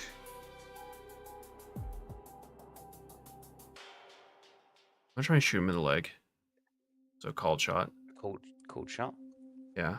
Okay, so it's a minus 20% to that roll. That's a miss either way. Gun barks and he just powers through it, just fucking hits one of the kitchen cabinets, splintering the wood. That is your turn. Make sure to tick your firearms box. The gun barks off loudly inside and it fucking drowns out any other noise. Clive, you're up. Gonna give him a pop, pop, pop. I just tried clicking the skill thing on Wolfman's stream. You sausage. Cooled shot. I'm gonna aim for the worm. Okay. That's a failure. I miss.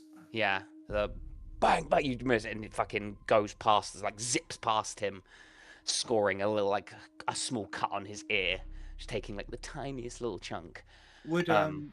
failing a called shot give me a tick? Still gets your tick. Cool. So, the worm is going to come forward to you. As he closes distance, he's going to make an unarmed. You've already taken your turn, so you do not roll against this. Wonderful. Either he hits or he doesn't. He hits with a 38 under 40. You take 4 points of damage as these two pincers dig into your like shoulder and collarbone area. You feel them digging in and grinding against your collarbone. We would have gotten new Kevlar, right? Or no, Clive still has his Kevlar. Yeah, well, we'd have new Kevlar, but I don't think it matters when it's an attack like that, does it? No, it doesn't. No. Oh, okay. Unarmed bypasses like Kevlar vests and stuff. Right. Got it. It's only guns if they don't do a called shot that they kind of work with, I believe. I need to double check, but I believe with Kevlar vests it works that way. Actually, it doesn't say that. It's just armor. I mean, it would be destroyed. It's up to you in that case, Clive.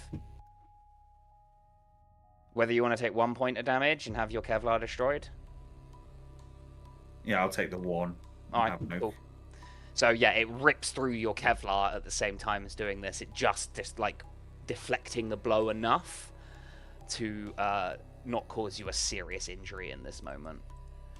As we come back to the top of the order, Parker, you're kind of next to Clive and Skip, who's on Clive at the moment. This big worm snapping at him. Parker is going to drop the stun gun and pull out, depending on how you want to play this. I have a long knife anyway, but he also, in the last episode, got a baseball bat off one of the goons. Your Does choice, he my still guy. have the baseball bat? If you want to have had it, yes. Walking around with a baseball bat, however, is not very conspicuous. And someone would ask why a female agent is walking around with a baseball bat. The thought did cross my mind, yeah. So I would say in this, you can, but it's going to No, it's yeah, so you do the knife, yeah? He is going to try and dodge. He has a higher failure, which means you hit, Parker. So give me some damage with that knife, please. With a 91. Oh! Nice. Fucking solid shot as you bring it up and you slam it down into the same area that you attack Clive, like in the neck. You know, like fucking Achilles style at the start of Troy, how he does the dude. Yeah. And it hits in. The worm screeches and trills. And its attention is now on you. Jeb. I'm gonna fire at him. It's a regular old shot. Ooh, crit success. Give me the double damage. Either roll 2d10 or 2d12. Sorry, 2d12s. Yeah. Or you can roll 1 and double it. It's up to you. Doesn't matter either way. Yeah. You fucking pop Skip square in the side of the head as he turns and charges forward towards Parker. You level your gun. Boom. Fucking another loud bang ricochets through, shakes the windows next to you and makes the floorboards creak. And it just fucking takes him in the side of the head and he crumples to the floor.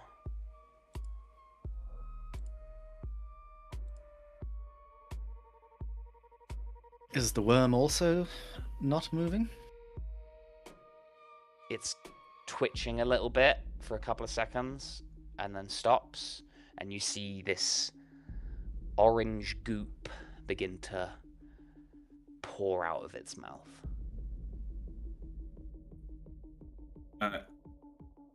Clive's immediately going to check the wound for traces of orange goop, the one on his shoulder. First of all, I need you all to make me sanity rolls, please. Yes, sir. Nice. Jesus Christ, guys. Parker, a D4, please. Ooh.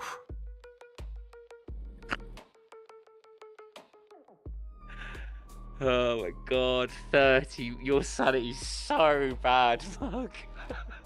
I've decided that his personality is going to change a bit as he gets to 30, so this could be fun. Okay. Are you under 30 now? I'm 31. 31. Okay, cool. The rest of you, each of you who've succeeded. Jeb, you don't because you crit success, but Clive, you lose 1 sanity. Okay. Yeah, does my shoulder have a orange goop in it? Because I see it coming from his fangs. Hey, Tony, what's up, dude?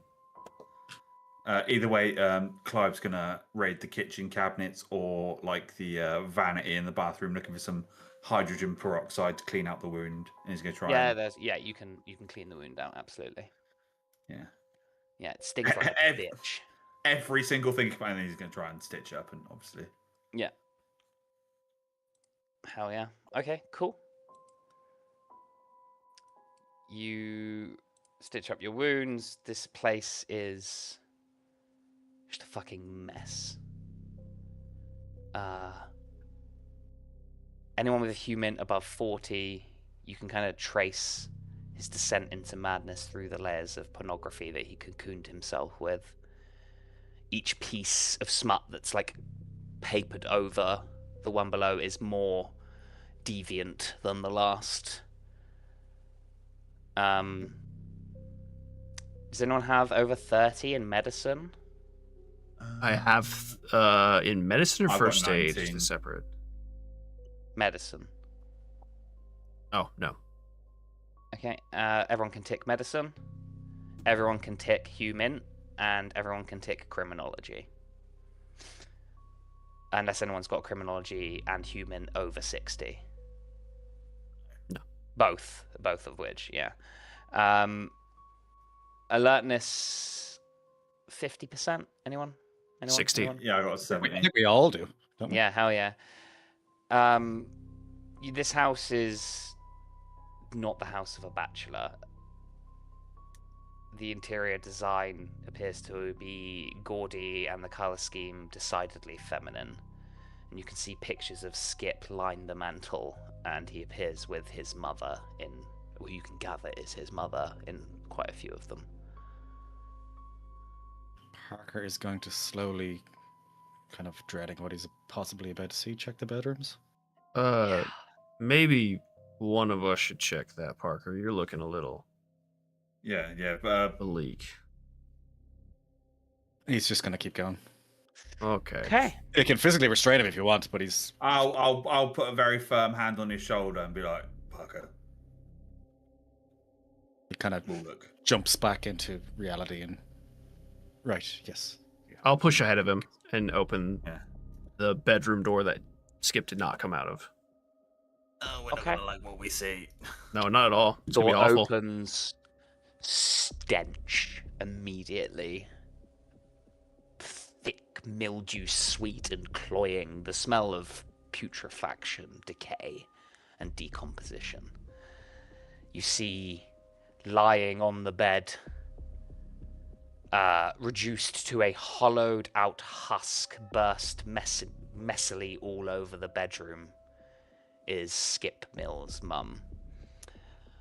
Her entire chest and stomach area have been burst outwards. Her ribs are pointing up, broken and shattered. Her corpse is bloated. There is blood, viscera, and orange goo everywhere. I need sanity from whoever saw that, please. I need you lose 1, Jeb, Clive. I need a D8 off of you, please. Oh, Fuck me. God, roll low. Yes. Okay. Hey, Ashes, what's up, dude? Lucky bastard. That could have been real bad. It's not good. With your forensics, these wounds are impossible. The lacerations that splayed out Mrs. Mills appear to have come from inside her. There's like an egg-like hardening of her dermis, so like her skin has like thickened and hardened up like an egg.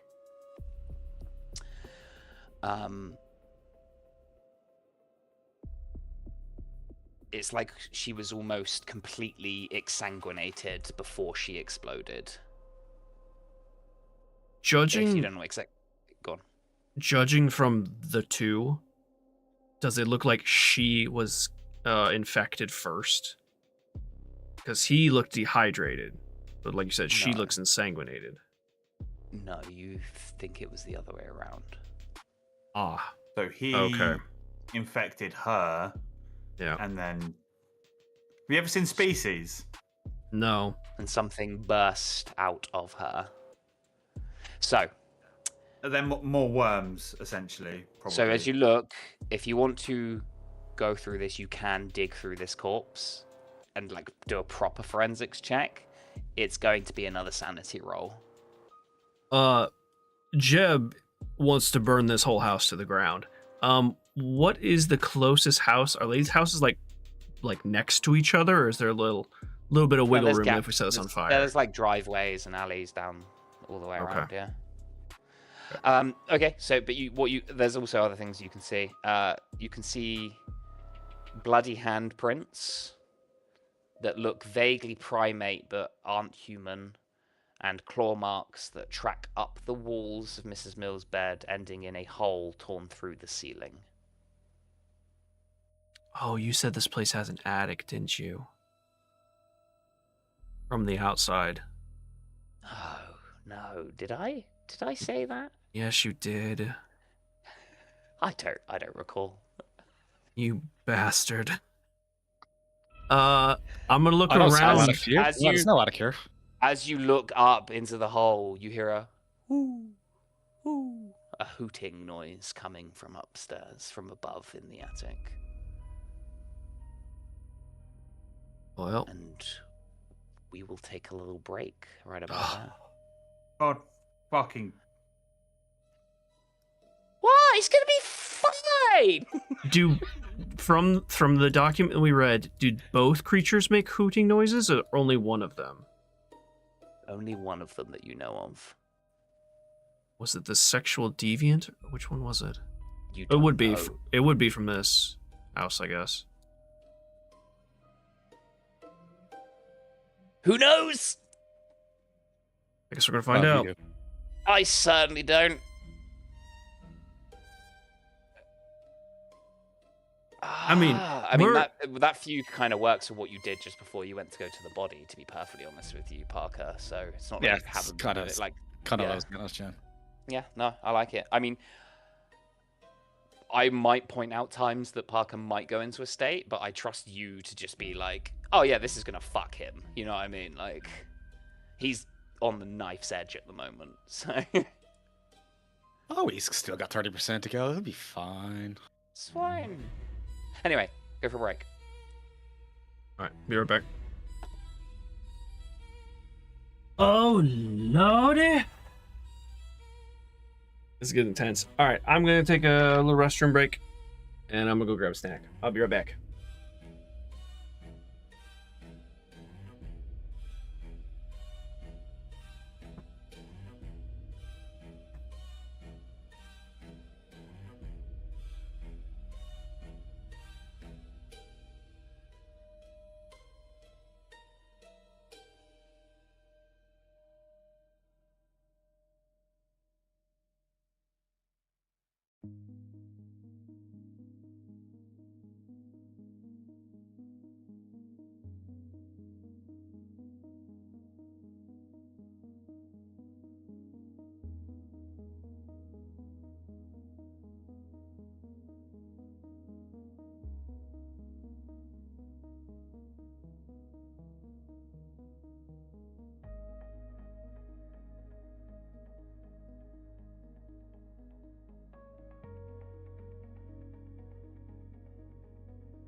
Oh, you are an absolute stallion.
You're loving it, don't lie. I was actually thinking downstairs. Thus far, this is my favorite episode. Yeah? I like Convergence was cool, and the last one was definitely weird. But I don't know, something about this one just tickles me. Fair. There's something very grounded and grim and hopeless about it, I feel. I don't know, it's just all like you're locked in this small town, city, and shit's going wrong, and you're just like, what the fuck is going on here? it's the same as most Delta Green, but I get what you mean. Like, it's the... With some violent, pleasure-seeking parasites. That's it. That's it.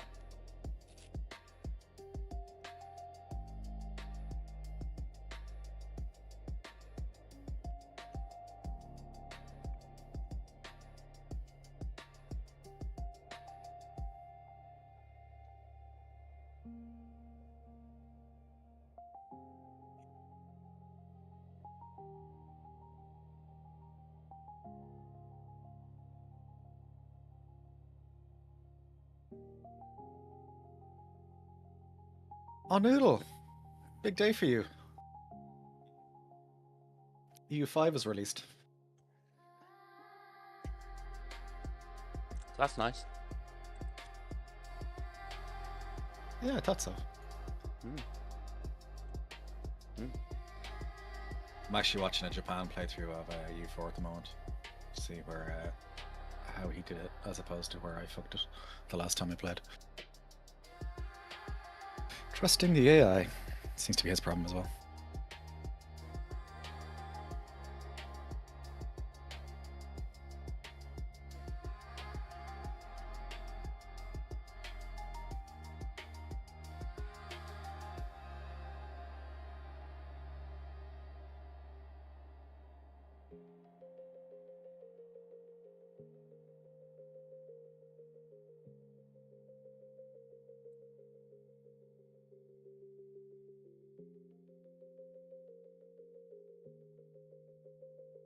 Bitch better have my money.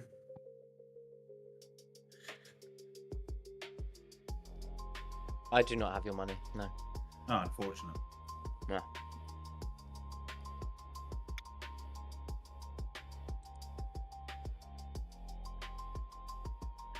Oh. Fucking Delta Green. What? It's Weird. fine. Sex worms.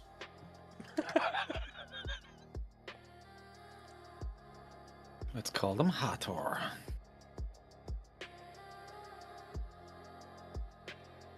Yeah. I saw Wolfman's cursor move. He's back. I'm in. Take the shot! Shoot her! Shoot her! So that just reminds me of Human Centipede. It's feed her in that scene, but, you know, it sounds exactly the same.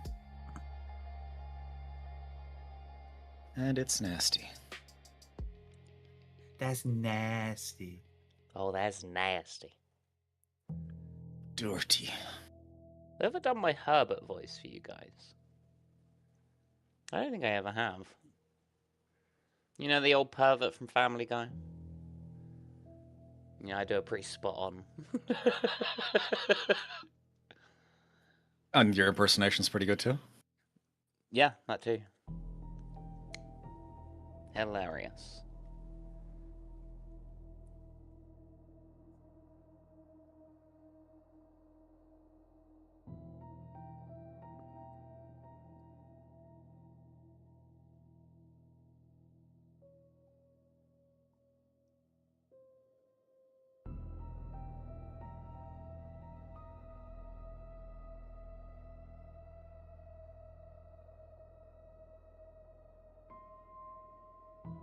Oh, come on, Wolfman.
be fair, I think he could be doing what I'm doing, which is rereading that thing from Ryan.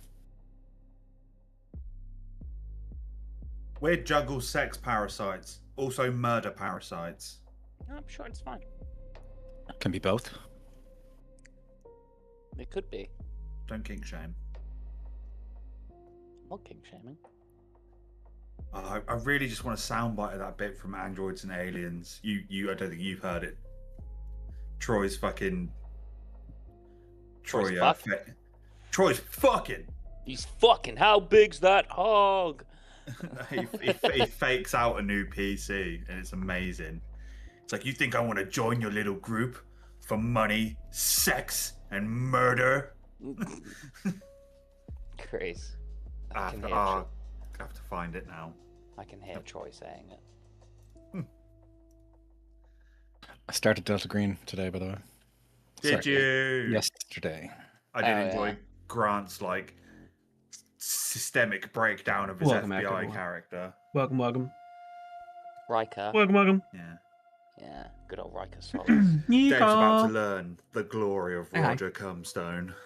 You guys been enjoying? This one How would is you very like it intense. on I mean, all of them have been Central intense. West Right Different name. ways. This one's been very intense. Isn't she adorable? Funny. She was He's such cute. so funny, Such a cute Dave. puppy. She still is. I know. quite I do like so Troy. I funny. have to say. She was such a cute Roger's puppy. amazing.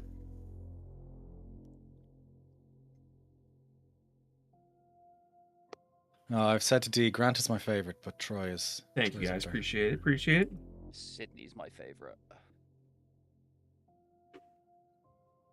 I do quite like Sydney. Yeah, she's great. I miss Grant. How y'all doing?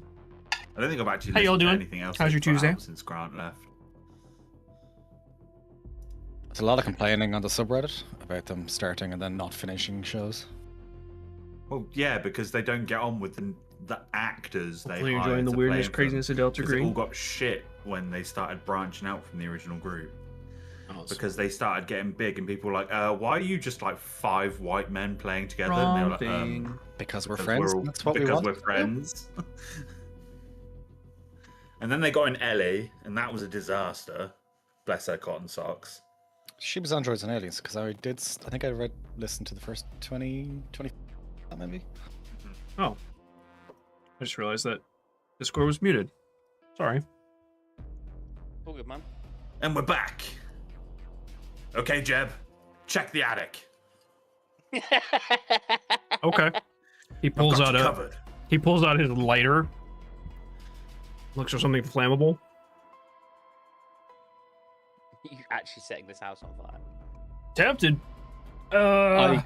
Parker is 100%. Like if you say this out loud, Parker is 100% behind this idea. Flip a coin. Just gonna say, you literally got this address off of a police officer. Okay. Okay? Just throwing that out there. I don't see the downside to this. I mean, yes. Okay, yeah, sure, Okay. sure. All right. You don't know what FEMA does. This is what we do. We got attacked. Someone knocked over a lantern, and the place went up. It's perfectly believable. The decor was a disaster, and we responded. This place has power. Why would they have a lantern? Because we were carrying it. Because it was dark out. So you started a fire with a lantern, is what you're saying? it was Due to totally reckless. self-defense, reckless self-defense. Yes. Yep. Forensics confirms that he set fire to his house after murdering his mother and shot himself in the side of the head. Honestly, I'm kind of surprised with all the splooge over the walls. It actually went up. No, we've checked the ballistics. It's fine. He's just shot himself in the side of the head. It's so specific.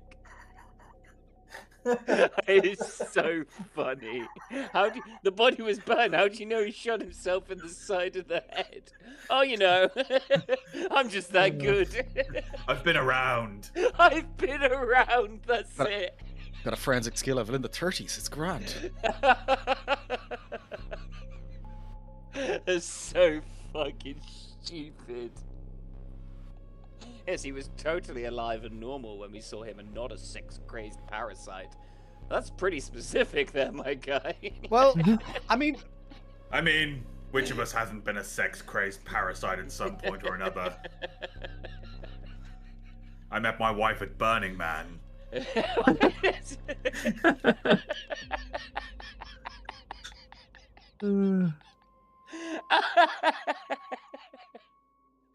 Fuck's sake.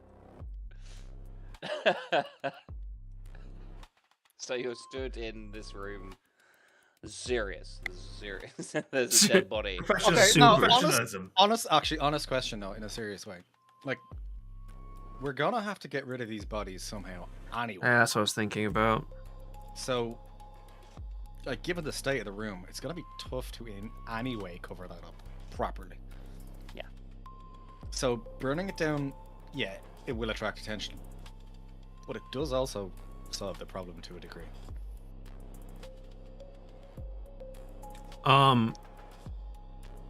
Well, it solves the problem of not letting people know what happened here. It doesn't solve the problem of you literally got this address and then the house burned down at the time that you went to go and visit it. There's like no, I totally get that. we also don't have to burn it down right now. I mean, we could rig the house to burn down, like, when we get back. I was thinking about doing something with, if the stove is gas-powered, doing something with the gas line. But that's more of an explosion, and that's not really a fine-tuned, timed thing. Either way, though, we need to take care of whatever the fuck that is in the attic. If I don't know, you still haven't gone to look yet, Jeb. I'm getting to it, hold on. If I go to the bathroom, does the mother or son, I guess, have any sort of aerosol hairspray can of any kind? Yeah, I would say there's hairspray, deodorant. Okay, I'm gonna gather a couple of these. Could either of you fashion this into some sort of bomb? I mean, I could set it on fire and it'd explode, but either of you, do you like tape these together and rig it so it explodes shortly after I toss it? Any of you have demolitions? Yeah. Oh, demolitions would be, you wouldn't, with a 40, you wouldn't have to roll, Clive. It would just be a time thing. You'd have to spend some time making it. I could rig something up. Something we toss that up there, rock whatever's up there, and then pop up and see if we need to pop off some rounds. Basically, with most explosives, what you need are 3 key items. Ignition, accelerant, and a detonator. A detonator, okay. You have what you would consider to be the accelerant, which is pressurized cans of solvents. You need a detonator and like a fuse, basically. You know, something to set these things off and something to do it remotely.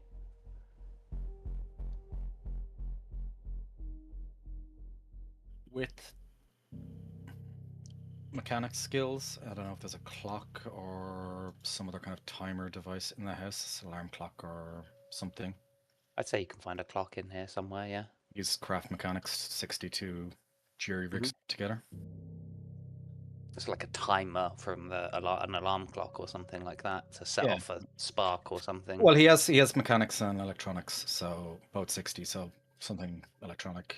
Okay, yeah, I mean, I'm not too versed on that myself, but I imagine with the stuff around the house, you could probably rig up an adequate flammable device that could set this place alight after you've left.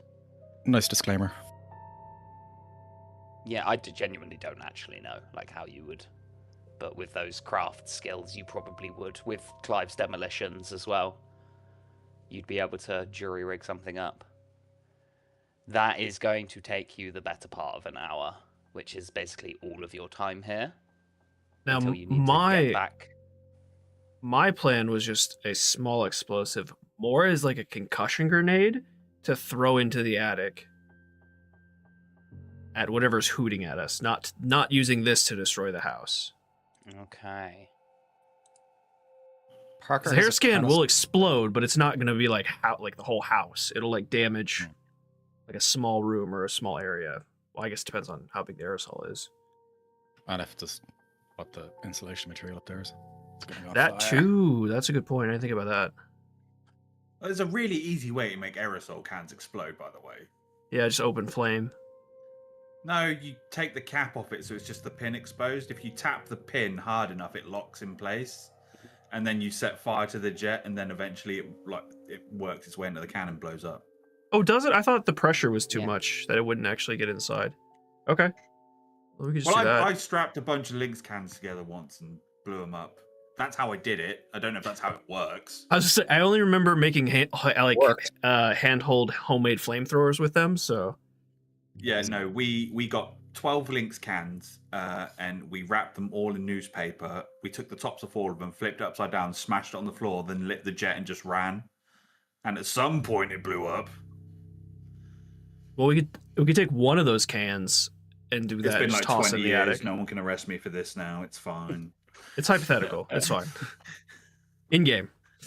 I did this in Minecraft. Yeah.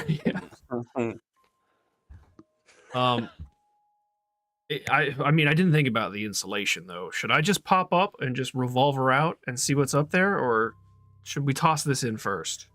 Just stick your head in and just open I fire. mean, I'm sure last it's fine. time I only have one more eye to actually lose, so I kind of want to keep this one.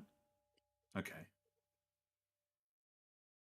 Parker, you're up. All right, I'm gonna take out my flashlight and my Parker revolver. walks into the bedroom, sees the body, has to sanity check himself.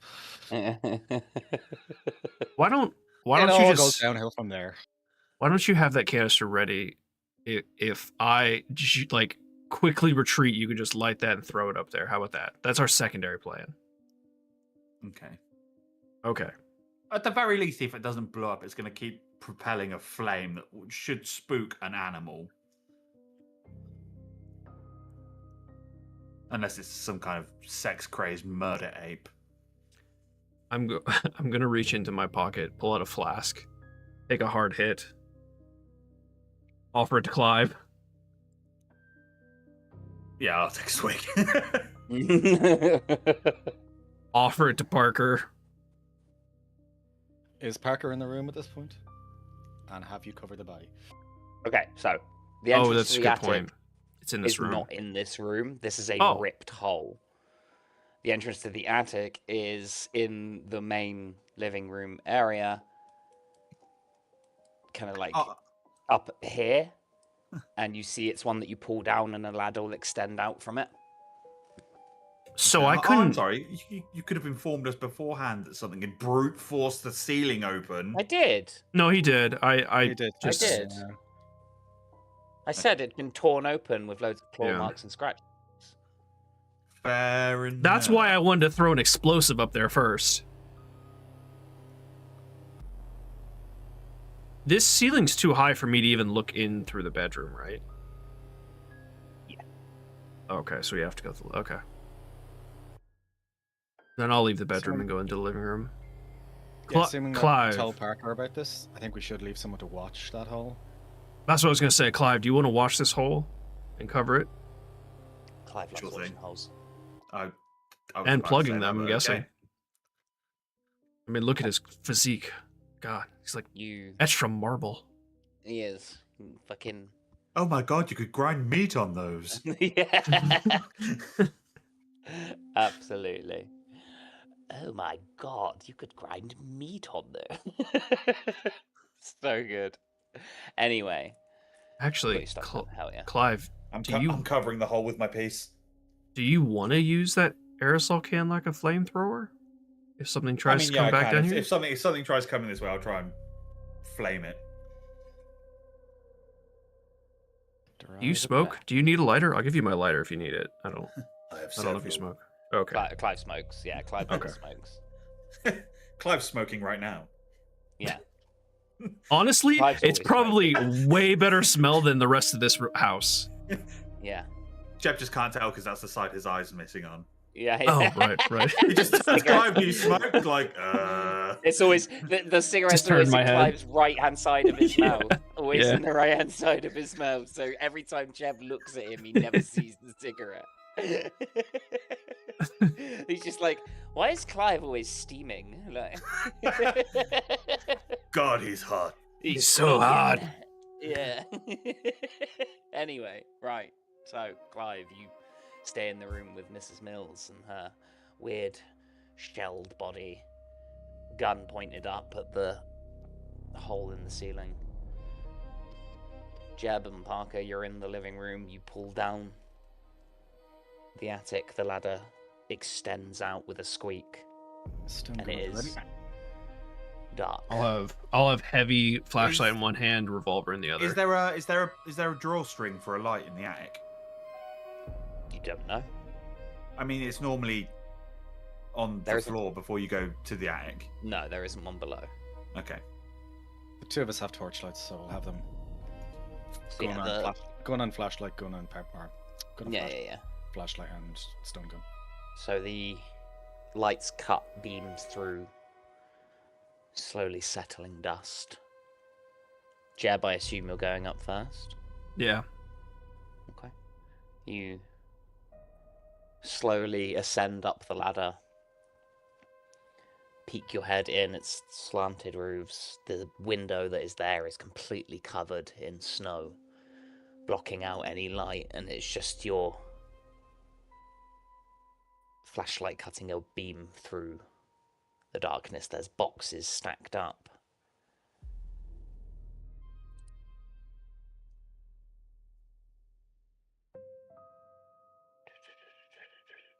Our I guess the basic equipment we have wouldn't have come with glow sticks, would they? Just because that's pretty common for first aid. I would say, yeah, you can Is have it? some glow sticks. Why not? I would Okay. say, yeah, why not? I'm gonna crack one or a couple and toss them into the attic to like the far Okay. side. Okay. As you toss the glow sticks in, the green fluorescent light begins to bathe the room, shedding this dim light and casting itself across the boxes and sheet-covered furniture that resides up here. As you get higher up, you can see off in one of the distant corners above the Mills bedroom, but more sort of the other bedroom, a bit further along and back. There's a small ray of light creeping in.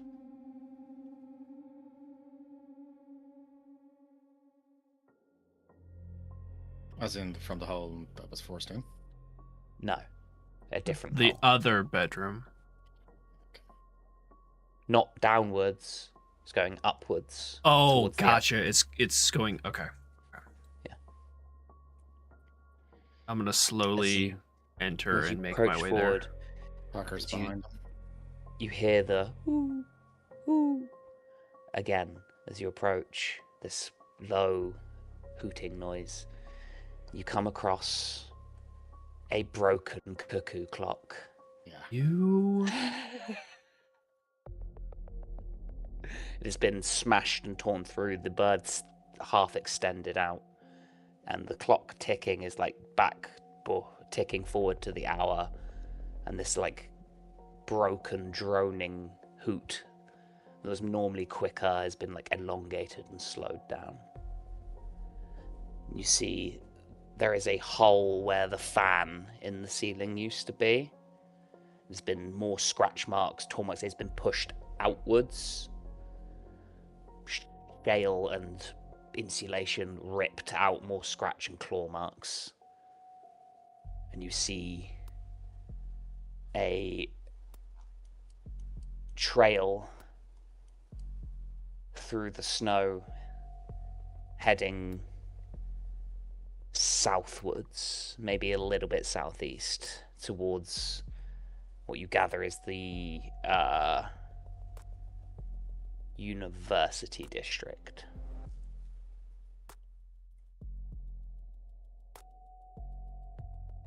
Okay. Sorry. The commercial district, southwest. Sorry, not southeast. Okay. Can I tell if the scratching...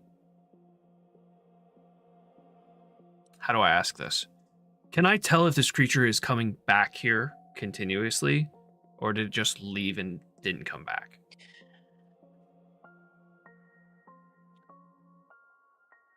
Trying to tell if it nests here. Okay. Give me intelligence roll.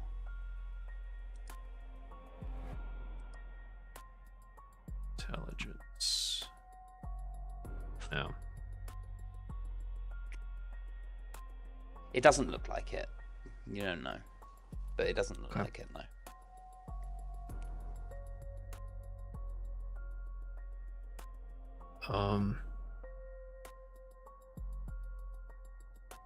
If I see tracks in the snow, it would have had to left recently, right? Because it's still snowing outside. They're partially covered, but they were so deep initially, from what you can tell, that it's probably not that recent, but not that long ago. You give me a forensics. What is your forensics, actually? Pretty high, I think. Forensics is 72. 6 hours, maybe. Okay. And can I tell how much longer until the snow will cover it up and we can't track it anymore? Probably another 6 hours. Okay. At this rate, if the snow gets heavier, less time. Less, yeah, I got it. Okay. Is there anything else out of the ordinary up here? Like any more goo or anything?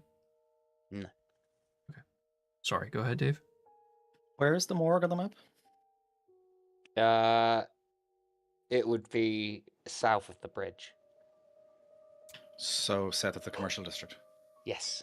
So we're heading that way anyway. Yes. The commercial district's where our base of operations is, isn't it?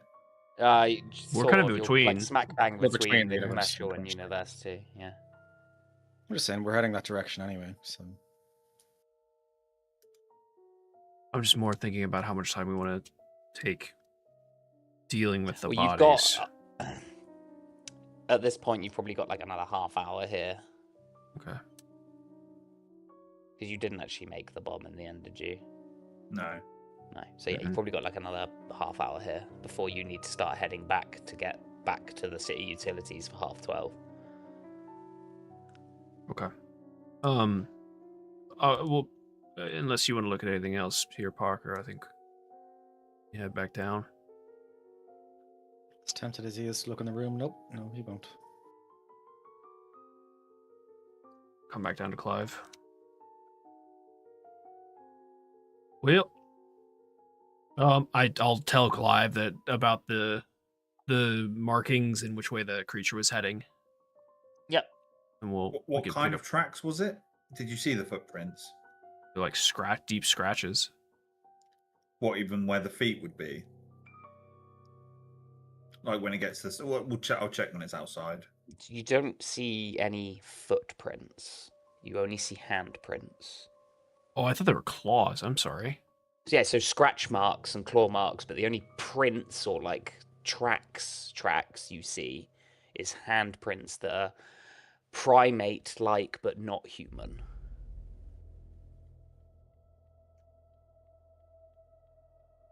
And we saw similar in the storage container, right?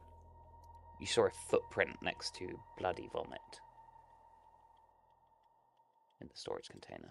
This is the first time you've seen any tracks like this. Oh, I thought you described some tracks like this previously. Okay. You did mention my mind. You did mention handprints, not handprints, but not. Yeah, up in Mrs. Mills's room, hiding up the wall towards the hole in the ceiling. Yeah. Oh, I thought. Since... Okay, I thought we heard of them previously. That's my bad. I don't believe I mentioned them previous to that. No. Okay. Do we want to do anything about these bodies now, or should we leave it and take care of this later? We don't have much time.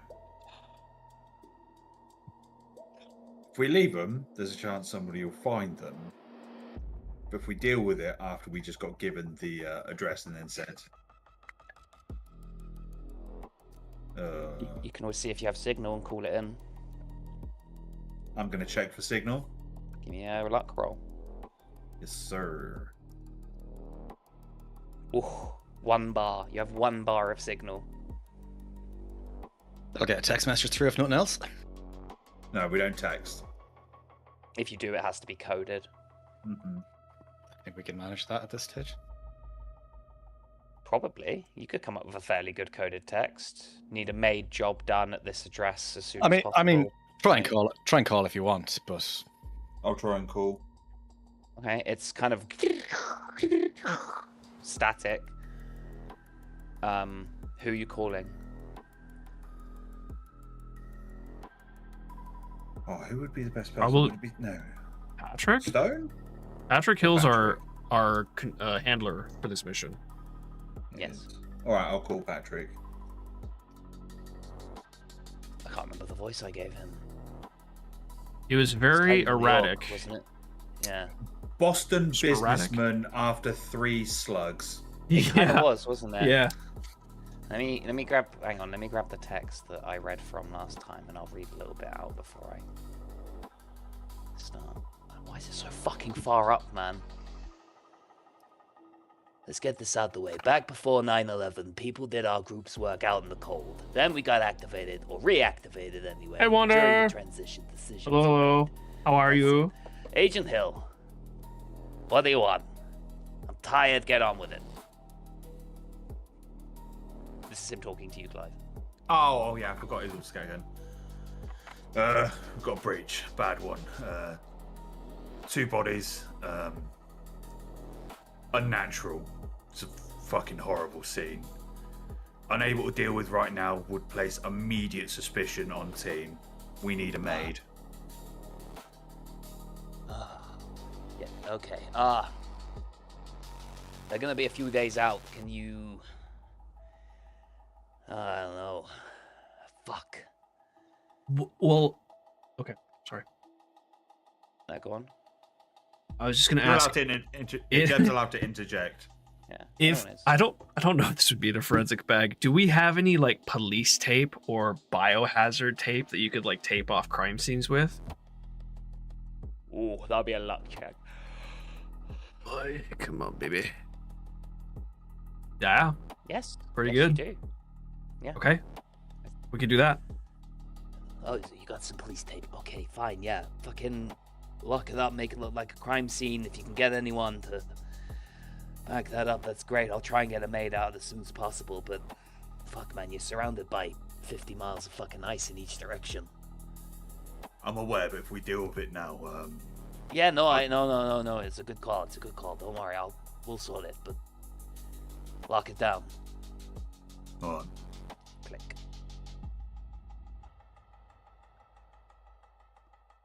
All right. Lights off. We tape it off. Lock it on the way out. I'm gonna lock and deadbolt if it's available on the side door as we go out the front door and lock that one. Okay. Yeah, you could just. Yeah, lock just it. drop the latch so it locks behind us. Yeah, you lock the whole place up. You find a set of keys. One of them is you have to go outside and physically lock it from the outside. But yeah, you lock the place up. You police tape it up, and you leave. Please tape it. Yeah. One quick thing. Someone will ask where he is. So what are we going to say to someone if they ask? We'll cross that bridge when we get there, maybe. He is. They do think he's ill, so In the alphabet soup, did we see any oh my god, what are they called? FDA? No. What's Which FDA? one? Whichever one handles biohazard and CDC. thank you, CDC. CDC. No, Center of Disease Control were not here. We could say it was some sort of he's dead, it was some sort of outbreak. We notified authorities and they're gonna come take a look at it, but it's potentially dangerous. It's not a bad cover. Oh yeah, we stuck our head in. He's deceased. But there was The like place is a maybe fucking like mess. foaming Yeah, at the the mouth place- or something. Looks like it's some sort of really heinous virus. I don't know. Yeah, looks serious. Whatever it was, we had to cordon it off. Could be We'll deal with- anthrax. Yeah. Whatever it was, it wasn't a pre. I'd say like a turbo AIDS Ebola. Okay. And how's his mother, you say? To shreds, you say? To shreds, you say. Is Mills's car here? Yes. Is there a car? With the keys that we found, can we open the car and just take a look? Yeah. I'm just a little suspicious when his to-do list said buy fresheners for car. By. New air fresheners for the car. Shopping list, yeah. His shopping list, Oh, yeah. yeah. So I'm just gonna take a peek in there and see if there's anything out of the ordinary. No. Oh, I'd also Yeah, point you- out the tracks to Clive as well, if he wants to take a look at them. Okay. Yeah. Yeah. There's a couple of porn magazines in the car. Some of the pages have been ripped out. There is a receipt for the 4th, which would have been his last day at work. From a pawn shop where he bought several magazines.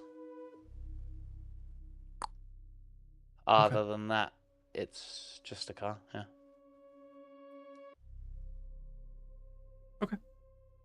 Pop the trunk too, just to make sure there's nothing in there. But Yeah, no, it's. I assumed you Yeah. were doing that as part Okay. of your search.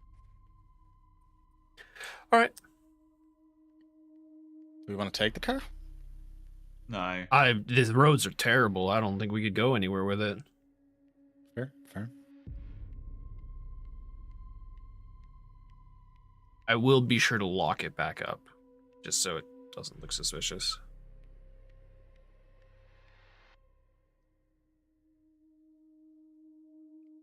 Okay. You lock the car back up.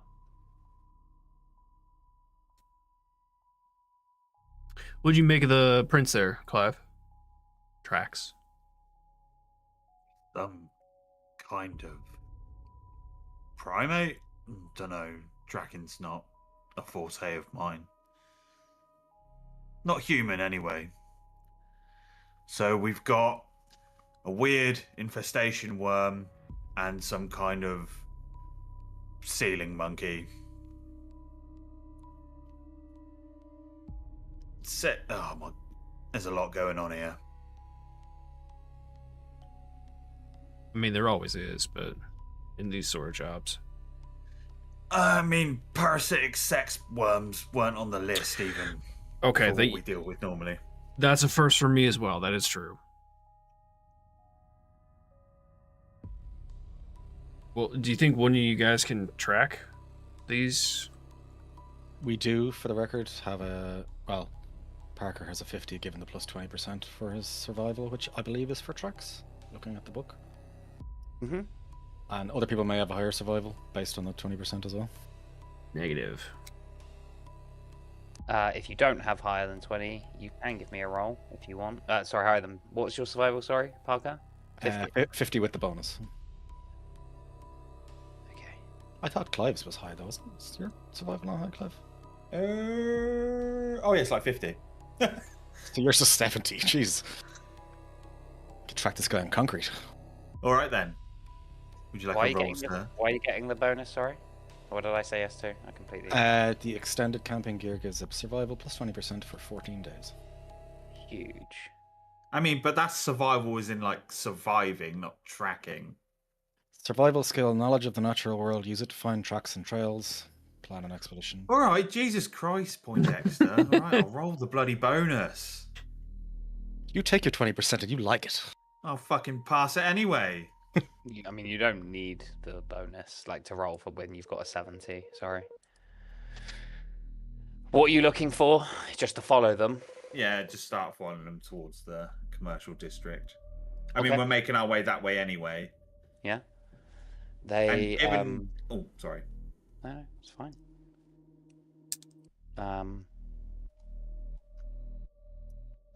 Okay.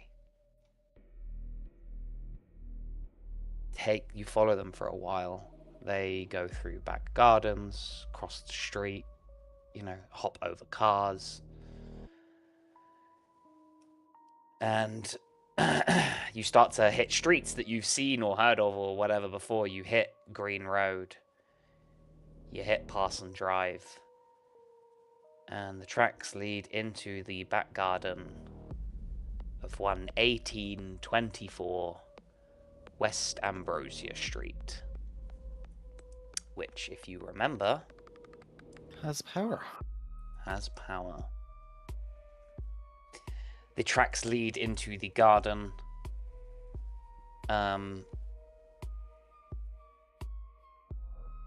You can see the lights are on. Bless you. Excuse me. You can see the lights are on in the house. There are 3 cars parked in the back garden that serves as kind of like also a driveway.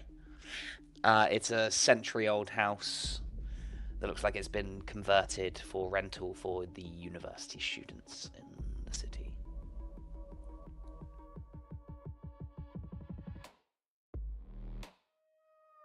Can we check the front of the house to see if the tracks leave again?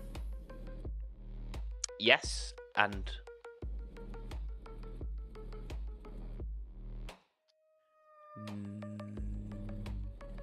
Yes. Yes and yes. Just the one set? More of one? It's the one set. Yeah, but whoever's in this house is 100% infected. Well, looks like we might be doing a welfare check, and I'll start heading to the door. Okay. You climb up a little porchway up to the front of the house. Knock on the door. Yep. Yeah. Boom, boom, boom, boom.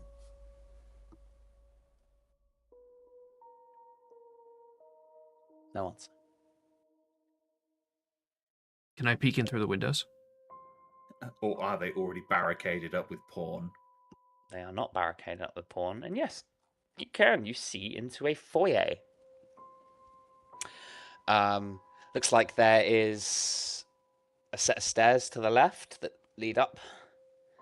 And straight away, you basically see across the open foyer to a wall where pinned up is a blanket that's like pinned up weirdly on the wall. Doesn't look like it belongs there. Can I check the door to see if it's locked?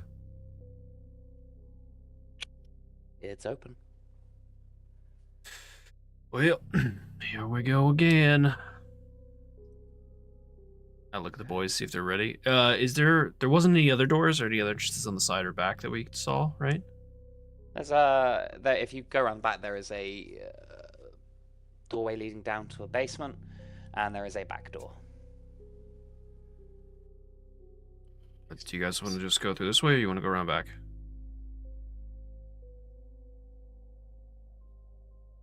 I think we should do both. I mean, I'm gonna go through the main door, but do you guys want to? Park will go around the back.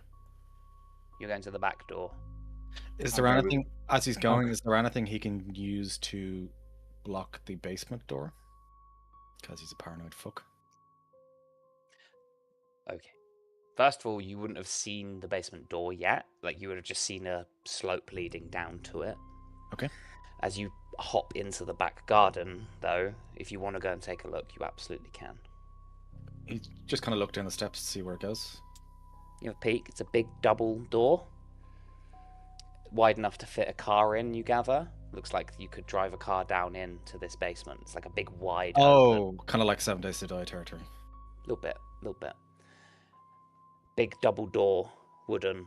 At the bottom, a big hole. Been ripped open, splinters of wood, more claw marks. Forced entry.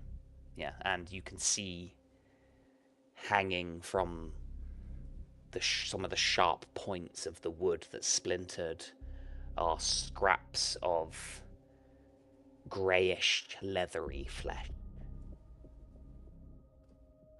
Okay, Parker will kind of back up and go back around to the front of and just,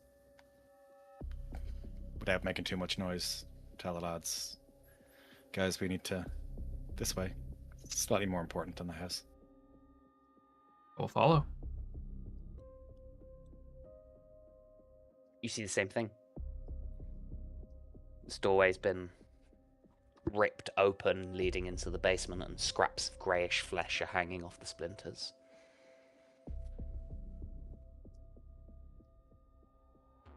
I assume graying flesh is not human, but can I look more closely at it to see if Like it thick, does tough. resemble? It's like thick, tough elephant hide. Oh, okay. Is this like a matey's mum? No. Is that what her flesh was like? No, hers was more like eggshell, hardened like eggshell. What in the absolute Jumanji is fucking happening here? Who knows, man? Who knows? We're fighting You, because you read the fucking module. fighting a monkey elephant that hoos and hoots. What year is it? All right, well, in for a penny, and I'll take out my flashlight and revolver. Start descending into the basement. Just going in? Apparently. I mean, Carefully. we Some- can go through the house first, but this looks Yeah. more important, like Parker said. I mean, depending on the time, I'm pretty sure whatever Although- house is going to be equally as. Also, if we're going this way, escape's not going to be as easy. I would like to point out, no deputy gave us this address, so we can burn this fucker to the ground. That's exactly what I was thinking as well. We got a freebie here. But I will say we are Delta Green. It is our duty to verify, to make sure this house has been breached and contaminated. Oh no, I'm What- sure it's it's- just one of those regular student accommodations that has elephant flesh hanging in the basement. I was about to say Come on, that you and remember- pointing you remember towards the what, right? flesh. That's about enough, proof I need. You remember what Rye Creek was like, right? I never went to uni. Okay. Well, I think we're heading. Parker's. Okay. Is there a garden shed somewhere or? Oh. No shut out here. All right, we'll go through the front door. You go through the front door, or you go Of the through... house or the basement? I don't fucking know. I've never seen three people agonize over which door to go through. We're going through the so front much. door. basement. It's like we have definitive proof that something's gone in there. We don't Alright. know if there's anything in the house. The I'm gonna tracks leave the house from the front. It walked out No, of the the tracks- front door. No, it didn't. I didn't say that. You did. No, I said there's more tracks. I didn't say where they came from. Oh, for the love of Christ. I descend into the basement, gun out, We're flashlight behind out. them. Okay. You enter into this basement. First thing you see is the walls are lined with metal cabinets containing tools, liquids, cleaning solutions, etc., etc., etc., etc. There's a washer and dryer combo, and next to it is a toolbox, and next to the toolbox is a bloated body. Wonderful. You see it's what used to be a woman, maybe twice the size that she should be, and she kind of, her body like ripples like a too full water balloon, leaking from wounds on her chest, from her mouth and from her eyes is this orange goo that you've been seeing. And her face is twisted in a mask of terror. I'm going to need Some sanity off you people, please. That's the bitch before she explodes. Didn't actually hear what Dave said. I didn't say that was D. Oh, I didn't hear Sorry, what I he was said. walking into the room.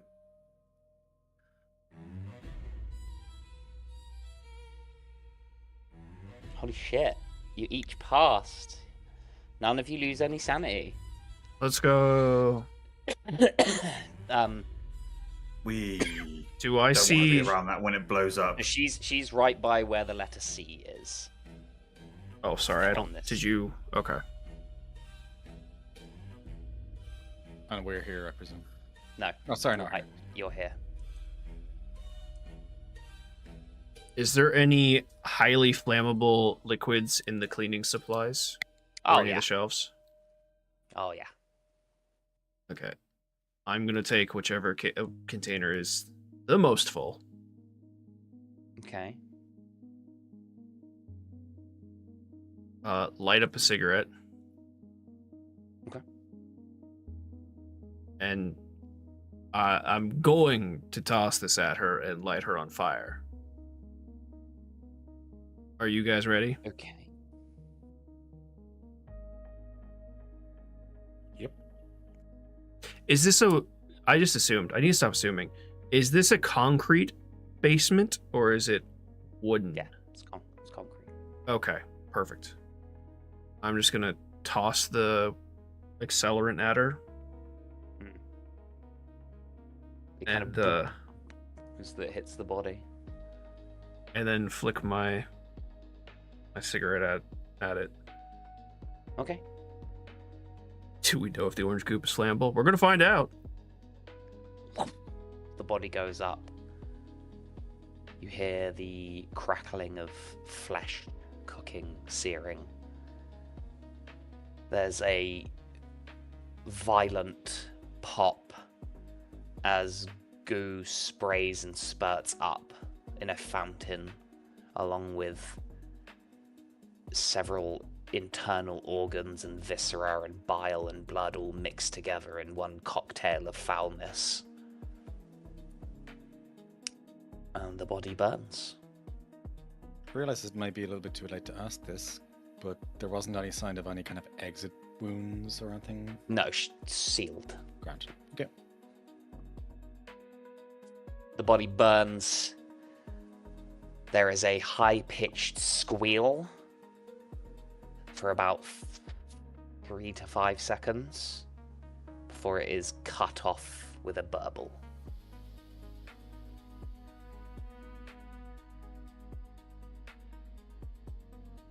So she was either exploding into a ceiling monkey or a worm.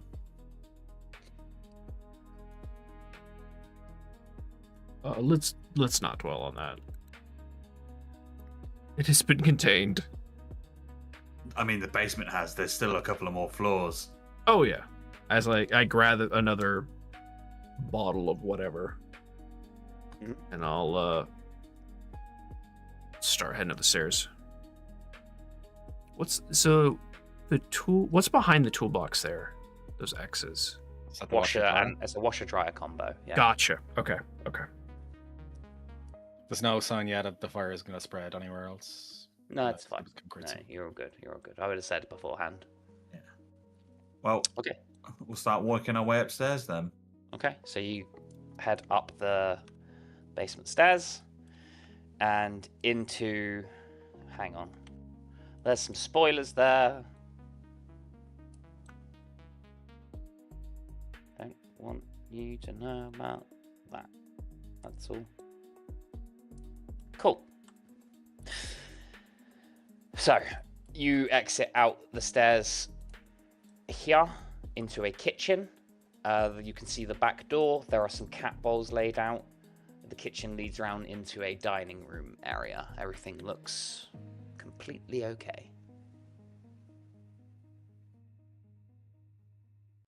Okay. I'm just gonna spread out and kind of clear. It's a Yeah, we'll sweep totally round. normal human kitchen. There's orange goo everywhere. I love Definitely no phrasing. mutant cats. I love phrasing sentences that should be okay but sound sinister. In this game, This you is never a know. regular kitchen, a human kitchen. This is just a normal, regular human kitchen with no decapitated heads. Now, It's like, yeah, why what- would you? What he's What? what he means is it's a kitchen that they serve humans. The food is humans. Yeah, that's what I mean. Okay, so you sweep round through the dining room and you come to the foyer. There is a set of stairs leading upwards on your right, and there's a living room ahead of you from what you can see, and a blanket pinned up to the wall. Is the I'm blanket gonna- soiled in any way? Not that you can see, no. Okay, I will begin moving around then through the living room and the den. We'll check the toilet, crack the Toilet's door fine. on the toilet, Yeah, All that's right. fine. Toilet. and I will. Which sort of wall is sweep around the? floor, the living room where's and the the- den?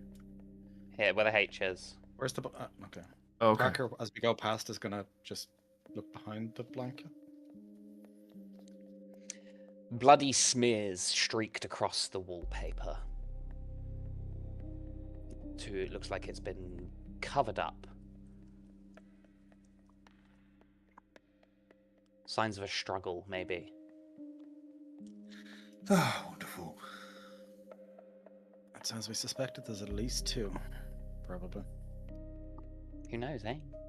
So I Who sweep the knows? living room and the den, and regrettably check the door to the bit with the blanked out word, which I'm sure is absolutely fine.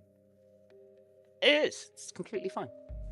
It's just a You- regular human bedroom. It is, actually. Funny that.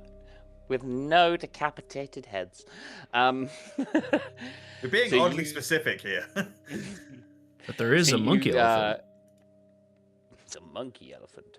You pop into this room. It's a bedroom.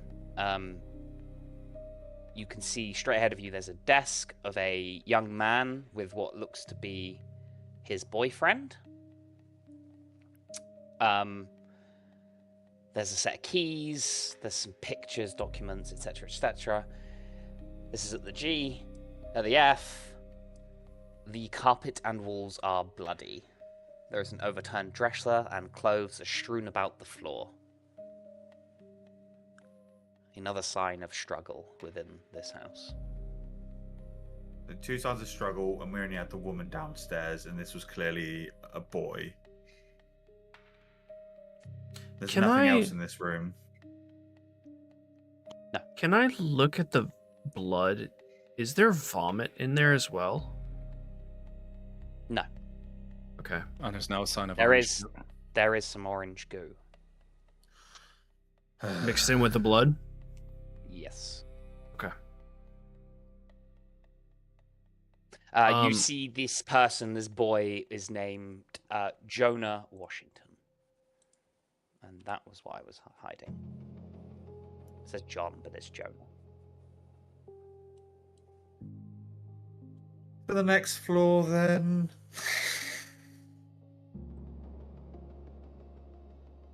Carefully sweeping upwards. I am looking at the ceiling as well to make sure there's no scratches or holes. I assume you would have said, but I just want to say. Yeah, no, there isn't. 2 seconds, just hiding a couple of other names. Okay, so you sweep back through the den, the living room, up into the foyer, up the stairs, and you come up to a little mezzanine area that's open to below. You see a little balcony that looks down.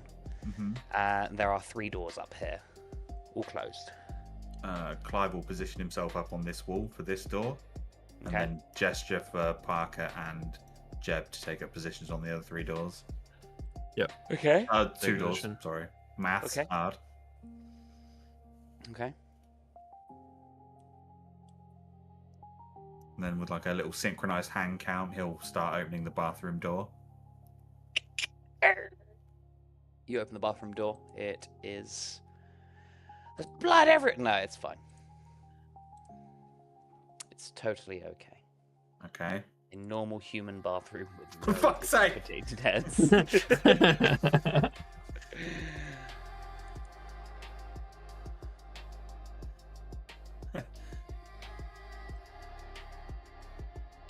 I'll What did the other two wait. say? I was gonna say I'll wait for Clive to join my door. Or I'll just open it. If we're all opening at the same time, I'll open mine. Yeah. I did the hand count. You gotta do it. I'm sorry. Guys! Okay, so, hang on. You're doing what now? You're all opening the doors at the same time? Yeah. Yep.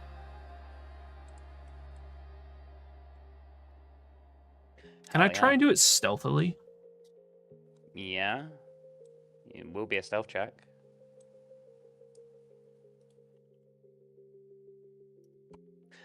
It fucking creaks, the floorboard creaks as you push forward. And sends like a rattle through a pipe somewhere else. Same as you, Parker. This house is old enough that the doors are squeaky and it's kind of hard to be sneaky. So, Parker, you're on this door here.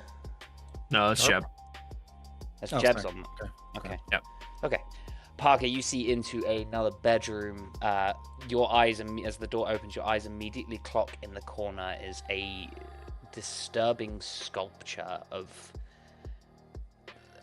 some kind of weird beast. Looks almost orangutan-ish, but with an open circular mouth with rows upon rows upon rows of teeth and no eyes.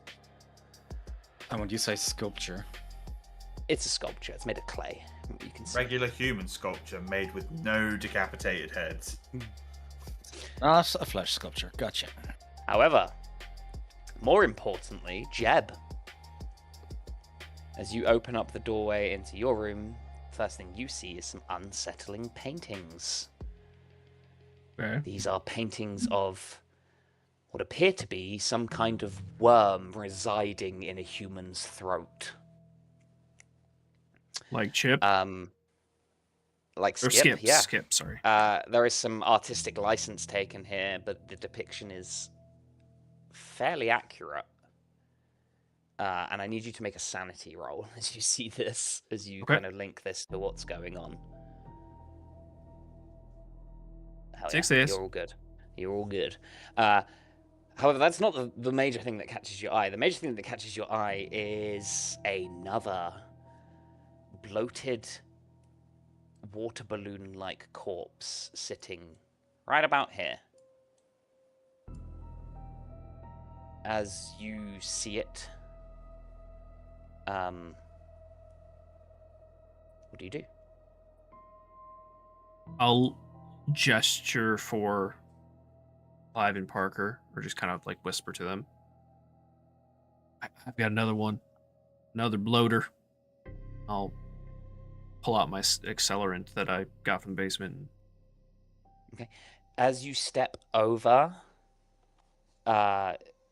you notice as you kind of open the door with a creak, Jeb, the noise caused the body to shift slightly. As you call over to the other two, it shifts some more, begins to whoop, whoop, whoop, whoop, roil and twist and shake and shiver. The skin around the chest begins to split. There is a hideous, gurgling, deep, hideous, burbling sound coming out from the chest as more of this like fountain-like thing that you saw from downstairs begins to burst out of this man, this bloated corpse of this man. You see as two sets of hands wrench their way out of the chest, these big ape-like hands, and pull itself out of the body. You hear bones snapping that's covered in like intestines and organs that begin to slough off of it as it's covered in a mix of orange goo and blood. This thing, like I said, is about the size of an orangutan. No eyes, big circular open mouth of rows and rows of teeth, two big muscly arms, and instead of legs, it thins out and points into a spiked tail, almost like proboscis coming out from the end of it, like a sharp stabbing spiky tail. I have revealed a photo below Skip Mills's I don't want to look. Oh, he looks cool. I And like that. terrifying. This thing and charges towards you, Jeb. Immediately going for you. We are dropping into combat. It has a dexterity of 20, so it goes Jesus. first. Okay. Oh, Jesus! It is immediately going to try to make a bite attack against you, Jeb. Okay. So it rolls its unarmed combat. What are you trying to dodge? Fight back? How does the fight back work? It has to be use unarmed, right? Unarmed. Yeah, unarmed combat. No, my dodge is better. I'm gonna try and dodge back. Go for it. It was a success, but does it beat his? You are the luckiest. Is it one soul. off? He rolled a 50 under 60. Oh, you lucky bastard. You rolled a 51 Wow. under 70. It, by millimeters, a hair's breadth away from biting into you, you, in kind of just pure instinct, step back from this thing. And now it's coming down to all of your turns. I'm really sorry, but I'm going to need sanity rolls off of all of you for seeing this body explode and this thing rip its way out of it. Well, only I saw it, right? No, you would have all kind of approached on the doorway because you told them to come over. Oh, fair, fair. So as the noise of you walking over, Clive, you lose 1 sanity. You two need to roll me d4s, please. Actually, no, Jeb, you lose 4 sanity because you crit failed. Parker, you lose 3. That is unnatural, so you don't get any ticks for that.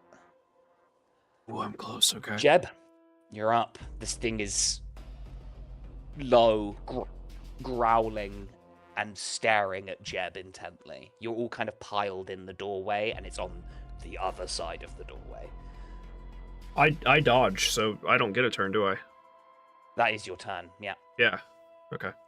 Can I move back as part of the dodge, or no? I'd say you can get you can move 3 meters as part of your turn. So yes, as part of the dodge, Okay. you step back a few steps and kind of clear the doorway. Cool.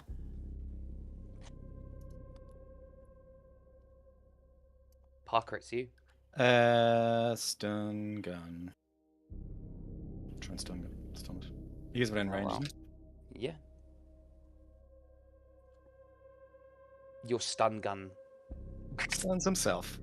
breaks, pops, sizzles with a bit of smoke. Cannot be used unless you repair it. And that's going to take you an hour at least, you reckon, with your craft. You'd be able to fix it quite easily, but it's something that's going to take you a little bit of time. For the rest of this combat, your stun gun is out of commission. Clive. Ah, I'm gonna shoot this fucking thing. Go for it. Pow pow. Only just. Jesus Christ. Give me a d10. Yes, sir. Where are we? So because it attacked, it can't dodge, right? That's how that works. You can't dodge firearms anyway. But yes, Right. it would, Okay. because it's attacked, you would roll against its roll for this round. So whenever Okay. you make a melee attack, dodge, or whatever, that roll holds until the next round. Okay, got it. So anyone would have to roll a success and roll above a 50 to be able to hit it with an unarmed strike. 4 points of damage. You see the bullet is slowed considerably by this thing's thick, leathery hide. You still dealt it damage, but it tanked some of it. Okay.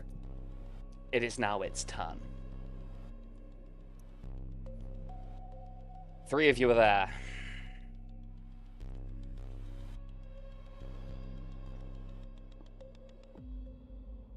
Parker, it's going to come for you with a claw attack.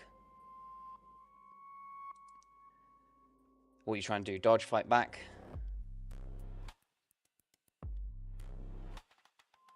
What's the fight back again? You'd make an unarmed or melee to try and fight back. Your melee's pretty good, isn't it? He'll actually try and fight back with a knife, yeah. Okay. Give me a melee weapons roll. Nice. If that wasn't a crit, that would have been a failure by 1. You're on a 34 under 50.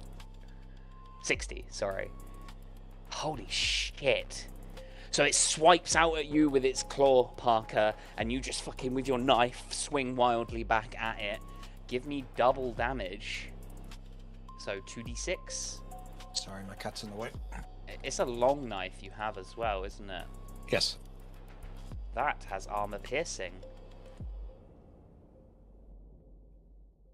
It's a minimum of 1 damage, so you do 6 points of damage to it.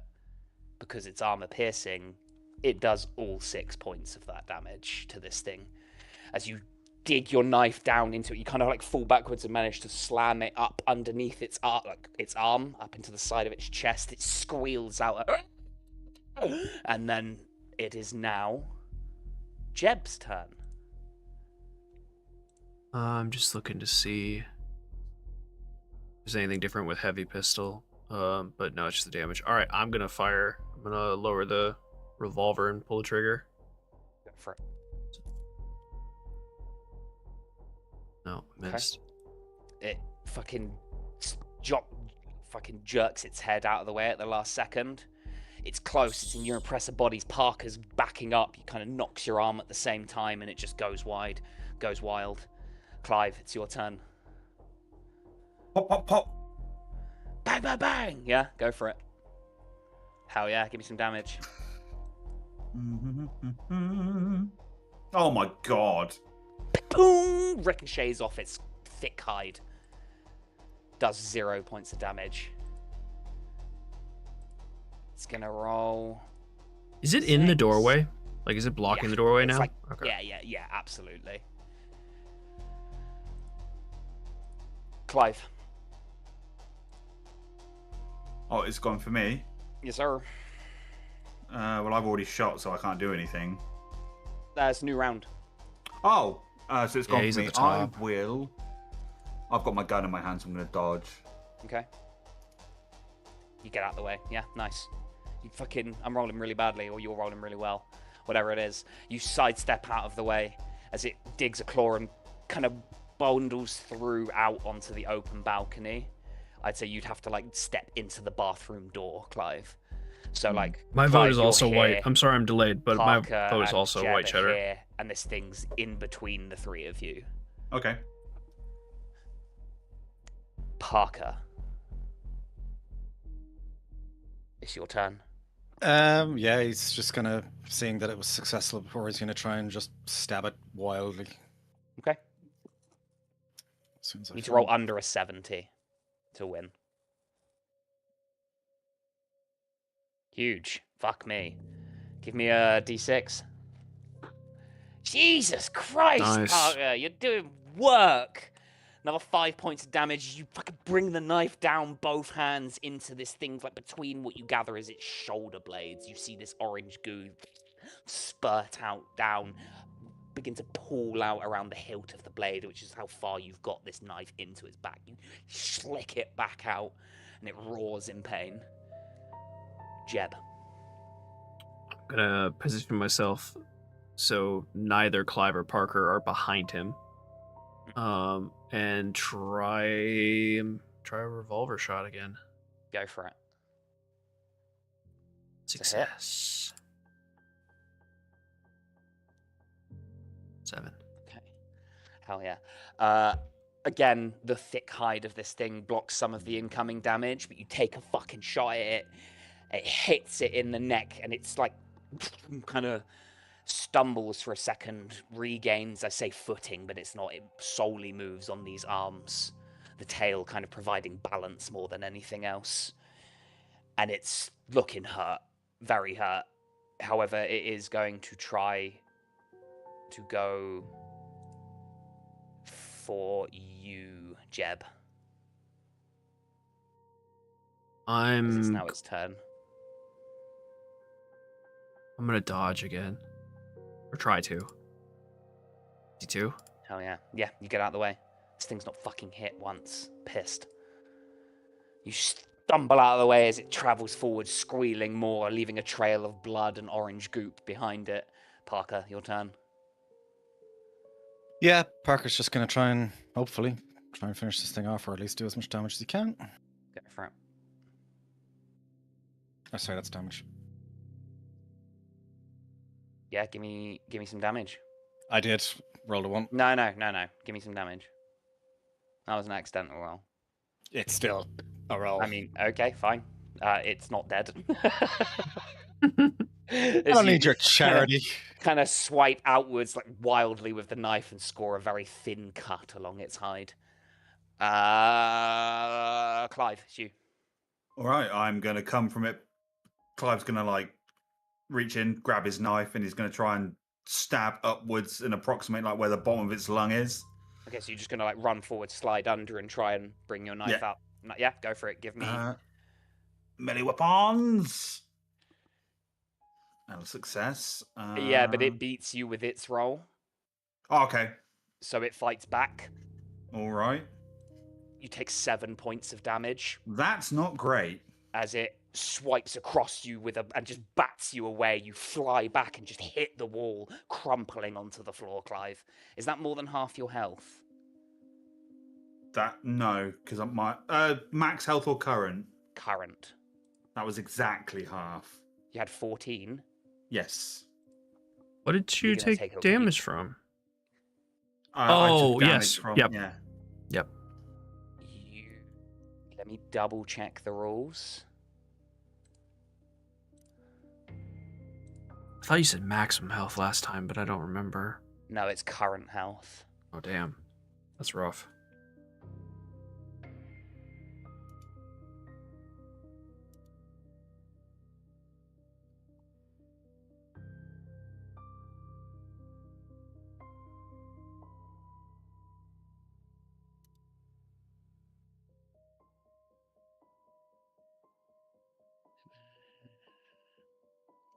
Am I thinking of Call of Cthulhu rules? Or is it an optional rule? Either way, I like it. More than. Okay, it's more than half your current health. Oh, thank fucking God. So, you hit the wall. We usually use Ratel as well, Neko. Floor, Clive. I actually had some for lunch. Air knocked out of your lungs. We come to the top of the order. Clive. It's gonna come for you. I knew it was, you son of a bitch. It sees you downed. It's gonna spring on this opportunity. It is going to try to pin you in place. I need you to make me a strength roll, please, contested. Oh. Dodum. I liked Clive. Lands fists on your shoulders. You see its tail, begin to quiver and shift and move up as this proboscis extends outwards. It begins to hover over your mouth. Clive, I need you to make me a sanity test. You manage to not scream.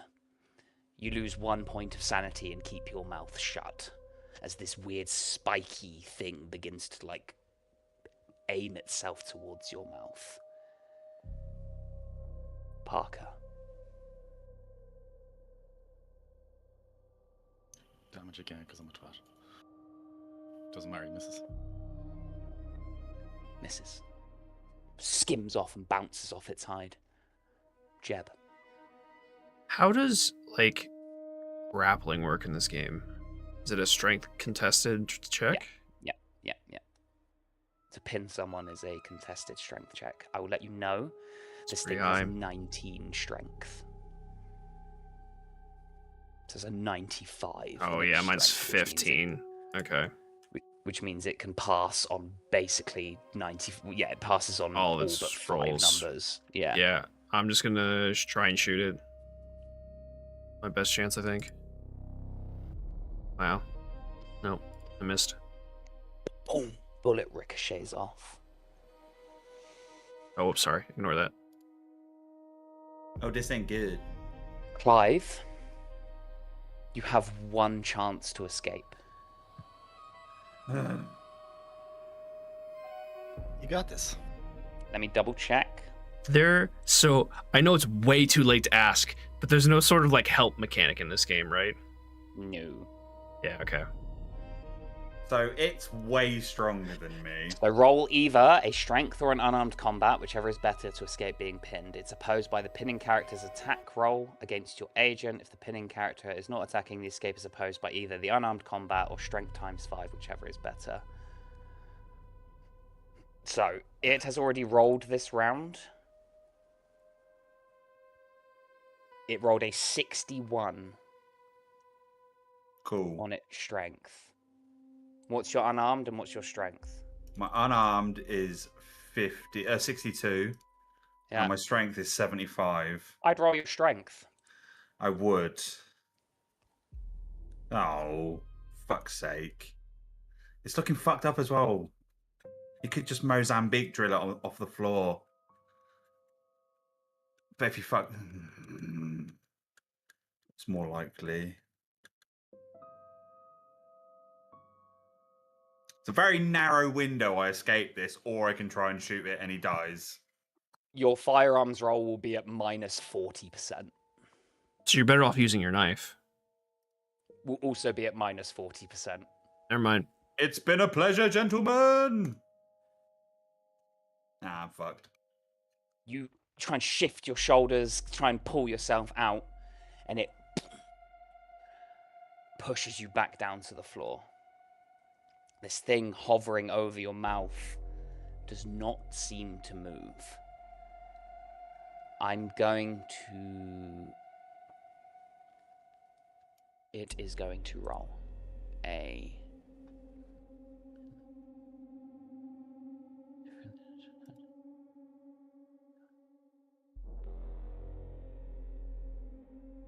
So your mouth has to be open. Yeah, okay.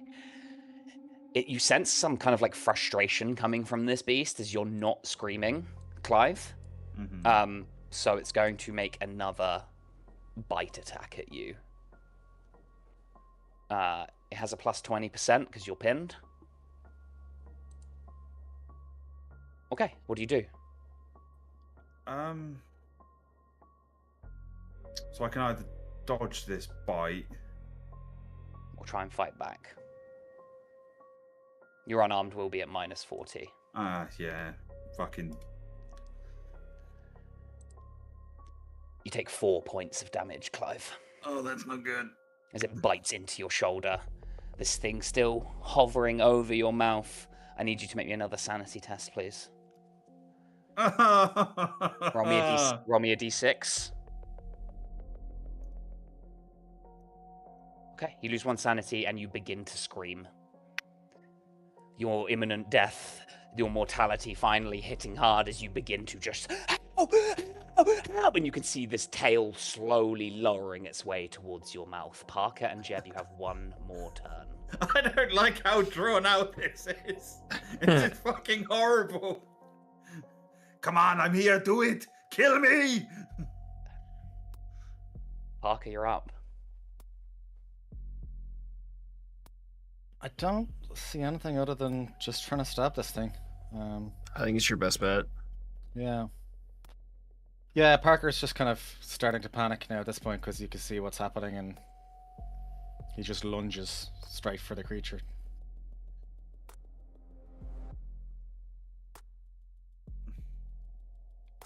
Nice, Max again.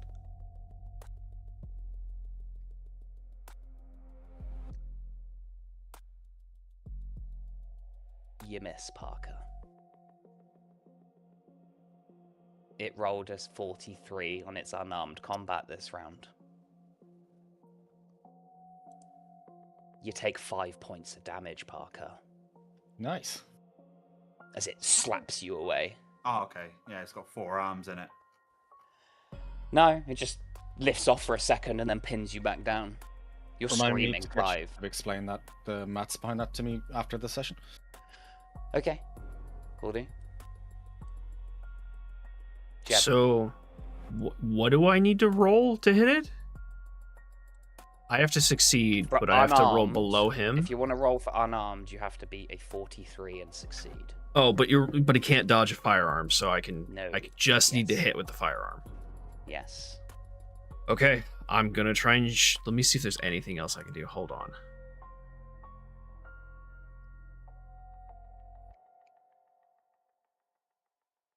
You can try and grab this thing's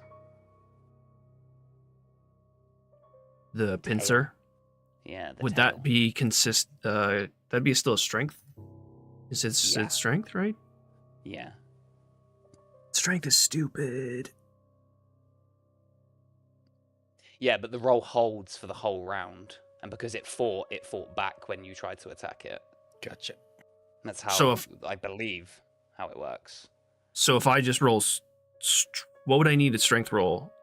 What would just I have to succeed a strength roll and then I grab it? It would be contested, so he would roll. It would roll at the same time. But you have to he succeeds on anything under a 95. Which means you just need to roll a higher success. So you have to pray that it rolls below your strength, and that you roll above what it rolls and succeed. Fucking shoot it! Yeah, I think it's still the best call. I'm gonna try and shoot it. No. Miss.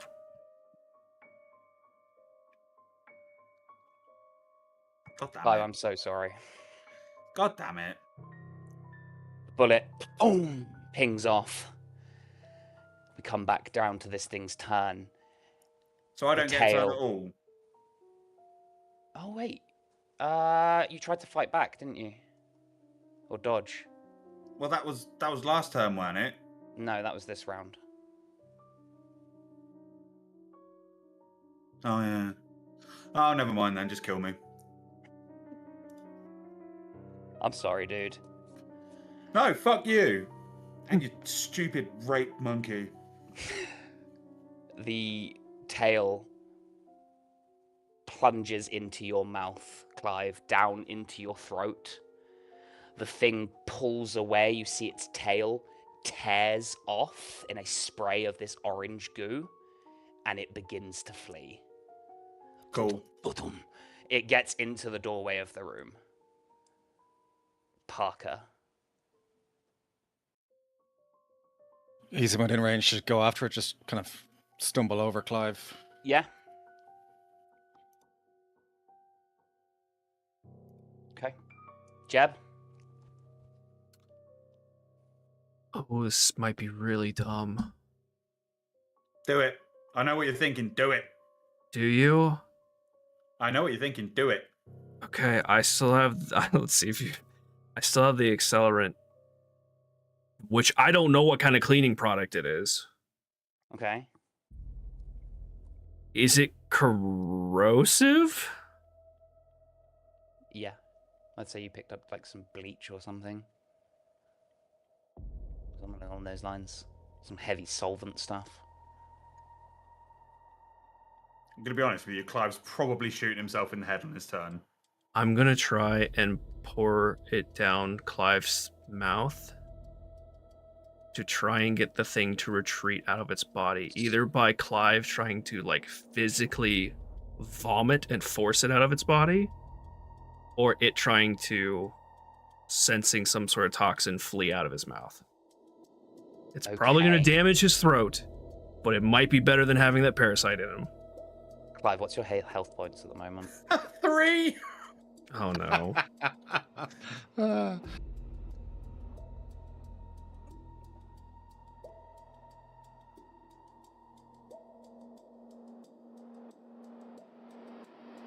Can I What skill do you want to use before for I this? do that, can I see the like tail of the thing in his mouth like starting to go down? No, it's like so. It's Yeah, just there's gone. still some of it like hanging out of Clive's mouth currently. Can I try and grab it and pull it out of his mouth? Yes, you can. Okay, let me try that first. Give me a strength roll.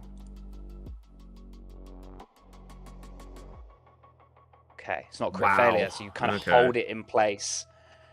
Clive, it's your turn. You can see Jeb trying to pull this thing out of your throat. You're struggling to breathe, and you can feel this thing literally like crawling down your throat. Clive is going to put both his hands on it and try and help with Jeb. Jeb's already pulling it, so Clive's going to like get both his hands where his mouth are and start trying to like push it upwards while trying to like force his body downwards. Okay, give me a strength. Oh god. Or athletics. Okay. 35. You can feel it like these weird tendrils trying to reach down and grope for your innards, Clive. Jeb is stood. He's got like a foot on your fucking chest. He's not, you know, throwing caution not being to the gentle. fucking wind here.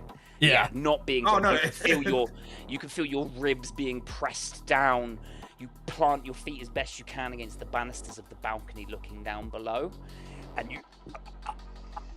It's going to require another couple of strength checks to get this thing out, but you have pulled it out of like your lower esophagus. I would say. Still like in your throat. You can feel it. Jeb, you can see his throat bulging outwards where this thing's working its way down. Can Parker come back to assist if it's going to take a couple of goes? You can. You see the thing running towards one of the windows. You will have one more chance to try and get this thing before it leaves. If you want to go for it, Parker. I don't know. Come back to assist Clive. It would be the turn after. They'd do one more turn of pulling by themselves, and then you could probably get back and help. Okay, he'll take the one shot to try and kill it with the knife. Give me a melee weapon. What the fuck? The fuck is going on? Incredibly good at the start of the round to just incredibly start of the session to incredibly shit. Okay, it smashes through the window, leaving a trail of this goo, and begins to plow through the snow. I need strength off of Clive and Jeb. Okay. Nice. It's like in your mouth, just past the back of your tongue. And there's like a bulge. It gets like caught on the opening of your throat for a moment. And you're both wrenching. Parker, you come running back, and you can see that like pressing down on Clive's ribs, trying to pull this fucking thing out of his mouth. You can now help if you want. It's just going to be strength checks across the board.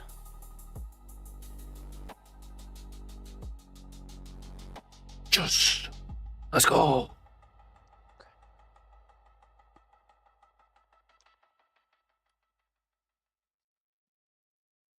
Okay. You pull this thing out. You see these weird fronds and spikes on the end of this tail, fucking flailing around, reaching, grabbing for something. You toss the thing into the corner, put a fucking bullet in it, sprays more orange goo. I'm gonna take a couple rounds out of my pistol just because I want to make sure that's dead. Yeah, absolutely. Actually, I have 2 more shots in the revolver, so I'll just take the 2 remaining shots. If it's over half your current health that you take at any one point. I believe you did though, Clive, didn't you? When you took the 4 points of that 5 points damage, whatever it was. The 7, it was exactly half. Yeah, but then you took another 4. Yeah, but I didn't know if it's. I thought it was in one thing. No. Over your current half your health. Ah. So you're gonna take a wound. Oh, that's fine. Is there anything? I'd say maybe like a broken collarbone or something. Maybe a cracked rib or broken rib. That too. Broken ribs. That would be like all minus fucking like 20 or 40% on any physical checks until it's healed. Yeah, we'll say that. Broken rib. Yep. Broken rib from where Jeb was fucking foot pushing on him. Yeah. Absolutely. Yeah. You managed to pull this thing out. You put some fucking rounds into it, Jeb. And you all kind of just, oh, holy shit. I am going to need sanity checks off of you all, please, for that. I'm expecting to fail this. Yeah, there it is. Okay. So, there's going to be a D4 for Parker and, fine. And Clive, because of what happened to you. Yes, sir. That is going to be a D10.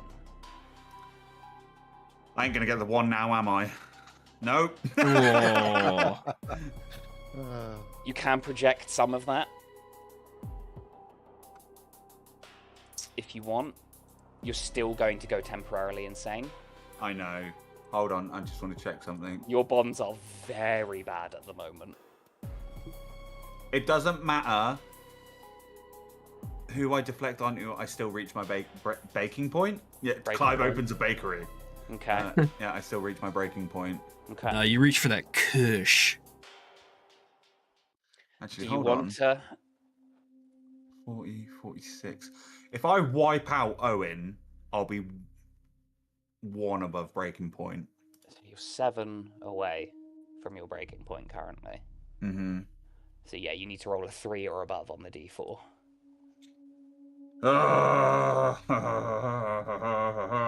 Please. Fuck! Okay. So you lose 8 sanity. You hit your breaking point, which means we're going to have to come up with a disorder for Clive. It's fine. But you're alive, Clive. Yeah, he's not dead. Yeah, I'm not dead. I accidentally deleted Owen. It should be 2, not... Yeah, he should be 2, yeah. It was Owen Blaylock, I believe. Yeah, it was. Clive can never look at a glizzy again. Make sure to tick any rolls you failed, firearms, melee weapons, unarmed combats in that fight, please. Dodges as well. I'm pretty sure I failed it. No, did I not fail a dodge? Let me see what I failed. I didn't take any damage, so I don't think so.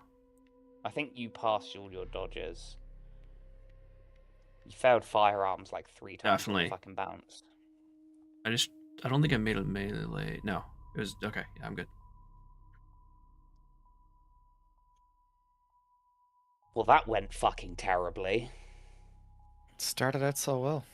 Yeah. Could have gone worse, but could have gone way better. Yeah. You sit in the upstairs of this house. Chaos around. Clive. Oh, sorry. Do I lose sanity for that? I succeeded, but 1 point. okay. Clive, you can barely fucking move. Mm-hmm. You're just out on the floor. You're this close to passing out. It's probably past due the time that you're meant to go and meet the deputy to go to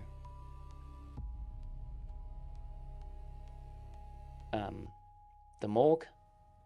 There is some first responders here, so if you want to get medical attention, you might be able to get healed a little bit. How do you explain it, though? Yeah, that's what I was thinking as well. Well, I mean, what is it? Just technically a cracked rib? Like, in... Cracked ribs, and he's got a cut down his collarbone, like a big chunk out where the thing bit him.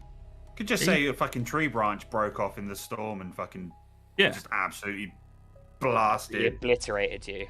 Yeah, I like mean, fucking Pancho in Predator. That mixed with falling on like a sheet of ice, you could easily do serious damage. Yeah, so gonna have to carry me to the fucking thingy. Someone get help! There is some cars in the car park here. I could, and you saw keys in the boys' room. Do you want to still meet up with the deputy, and I can get Clive back and get him treatment? I was going to suggest the other way around because you're the one with the forensic skill and you're going to the morgue. Oh, I don't have... Oh, yeah. I was thinking because I have a better driving skill, and driving's going to be hard in this weather. In slow weather, it's going to be fine. Like, if you go at like 5... It's more about Clive not having to walk. He's not in any imminent danger of dying, so it's not a time-sensitive thing. Then I will help get Clive to the car, and then I'll... Are we doing anything about this house? Because there's still... I mean, we can come back to it, I guess. There's a few things you haven't looked at yet in the house.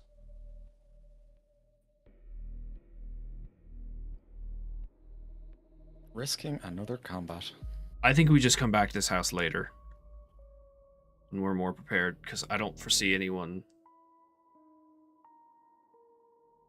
Well, I don't know if anyone's coming back. Who knows? We don't know who's in this house or who lives here. I think we take care of Clive first and foremost. Yeah, agreed. And if we are able to, just text it in as a, in case things go wrong. This needs to be taken care of. Okay. And turn off the lights and make it look like it's all completely normal. I'll actually put some police tape on the door too. On the front door and back door. Clive's like half through like a torn up thing, like, burn the bodies. Yeah, there's only one body that needs to be burned, and I'll do that. Well, that we know of. You'll need to move it. Check the 3rd floor. There is no 3rd floor. There's basement, 1st and 2nd. Oh, what's this bit? It's just hidden things that you shouldn't see. Okay. And Parker didn't see anything over here, right? When he No, looked that's in the just room? name. That's just a Okay. name that's hidden. Okay. You see on this desk there's a phone and laptop, and on this bed over here is bloody sheets mixed with that same orange fluid. I'm gonna, once Clive's in the car, I'm gonna take up all the bloody clothes and stuff. Mm-hmm. And can I move that body? The one that just was an egg and exploded with the monkey coming out of it? you can. Yeah, you can. Get it down to the basement or something. Yeah, I'm gonna take it down the basement and burn all of it. Okay, yeah, done. You drag the fucking thing down. I'm also Burn it gonna next to take. the other. We're gonna take the that. phone and laptop as well. Yeah, I'm gonna take that too. Yeah, Okay, yeah. and I'll just give it to Clive or Parker. Yeah, Parker, you take it. You two hop in the car, Parker and Clive. Clive's in the back, laid out. Parker, you start driving back to the city utilities. Before he All three of leaves. you will go actually. Oh, okay. 'Cause I'm that's giving. where everything is. I have the ankle pistol that I told you about. I'm gonna give that to Parker. Parker, you should probably hold on to this. It's just it's a light pistol. Okay. Just so you have a gun.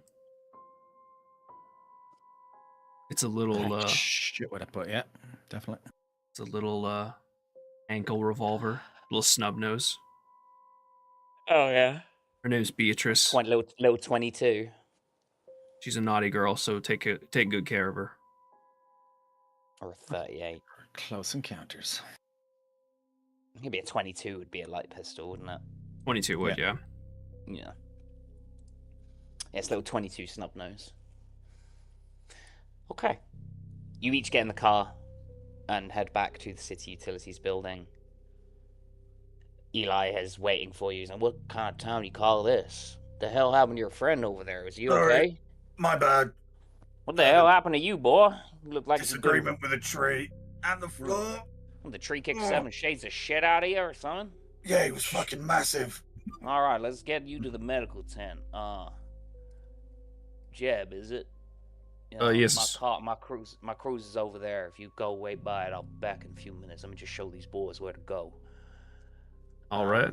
He takes you to a medical tent. There's loads of first responders, EMTs. They lay you down and they look you over, Clive, and they're like, "Ooh, boy, you are very, very lucky to be alive." Jeb, they If he's heading back to Jeb, Parker will go with him, and there's no point Parker hanging around with Clive. Yeah. He's just gonna be lying up for a while, I presume.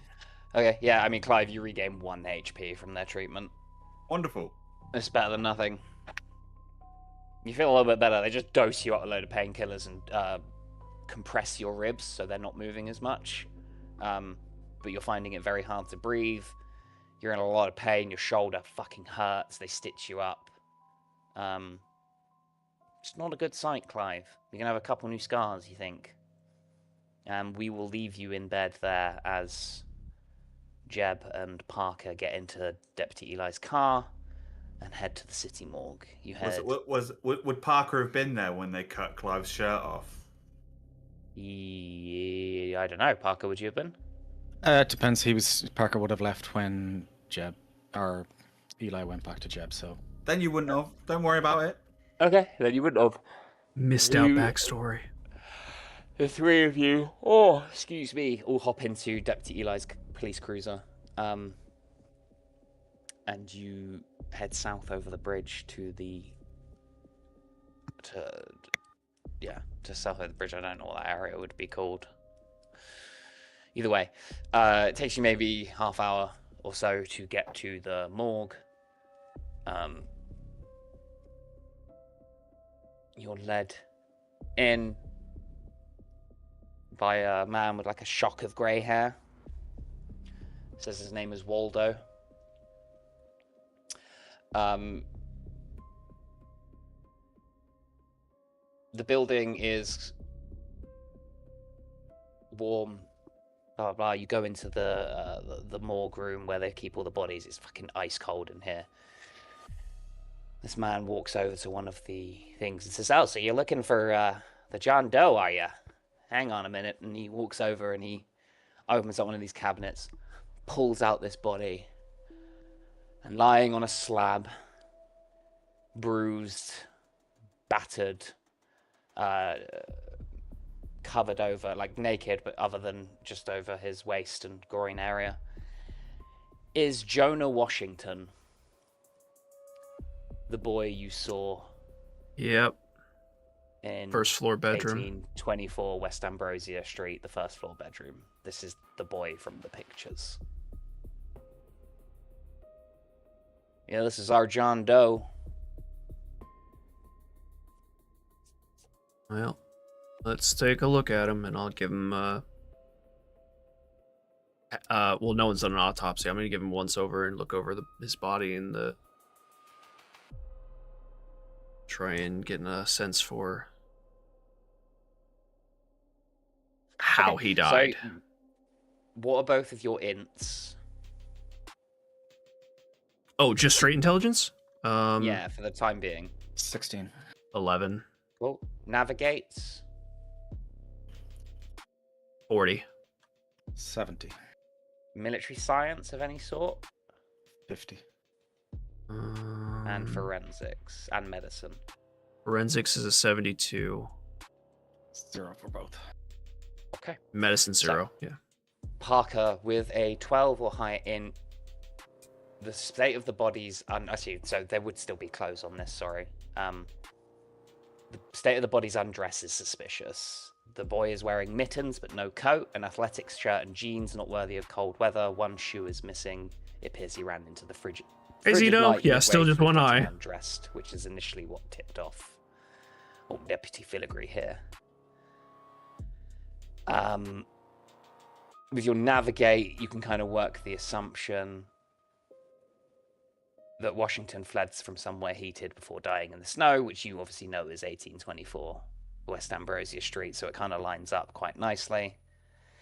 You see that he has a tattoo on his chest, which relates to a National Guard unit.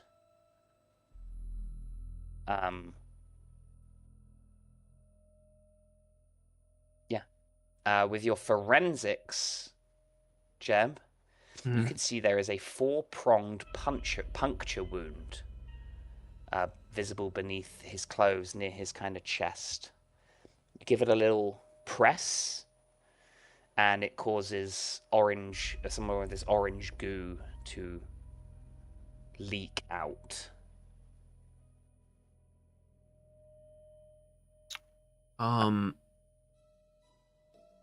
Is it just Parker and I, or is the deputy hovering and Waldo hovering around too? Deputy is, Waldo isn't. Okay. Deputy, are you squeamish? It's about to get a little in depth if you want to step out. I'm not gonna lie, I'd rather see what's going on here. Someone ain't sitting right with me. He sees that you've like pressed some of this orange goo out. And what the hell is that? That don't no pus to me. Well, I have a suspicion that it might be a sort of tropical infection. There are quite a few diseases that cause abnormal pus buildup. They change. Are you familiar with the white nature of plasma and how it looks in the body? Well, this kind of changes the color and adds a lot of extra buildup when the body tries to fight off the infection. Do I notice this marking, or this patch, Do you know... I mean, this is John Doe. Do you recognize that at all? I was going to ask, do you know where, if he's been sent overseas, but he has no idea who this is yet. No, I don't know what that means. Well, if this young gentleman has been doing any out of U.S. travel, it might be concerned that he's been infected with something quite nasty. But let's go ahead and crack him open and see. Give me a human roll. Okay. No. Okay. He totally believes you. Okay. I'm gonna take up a scalpel and open up the chest cavity and take a look and see what I can find. You see where these wounds... Can I try to make it like a little extra gory to try and get the deputy to step out? Like maybe hand him an intestine or something? Sure. Oh, can you grab that pan for me? I need to remove some of these organs. I need you to hold it. No worries. And he hands you over. You hand him the things. He puts it down, hands you another one, stone-faced. Damn it. Completely fine. He's so cool. He has a 15 con, and he rolled a good success. So, yeah, he's All right. cool. All right, then I'm gonna crack on then. You begin to, you crack on. You can see extended examination of the wounds suggests that each pair of the 4-pronged puncture wound had a divided purpose. Odd bruising looks like 2 needles sucked out blood under enormous pressure, while the other 2 were injecting this orange fluid at a pressure sufficient to rupture veins.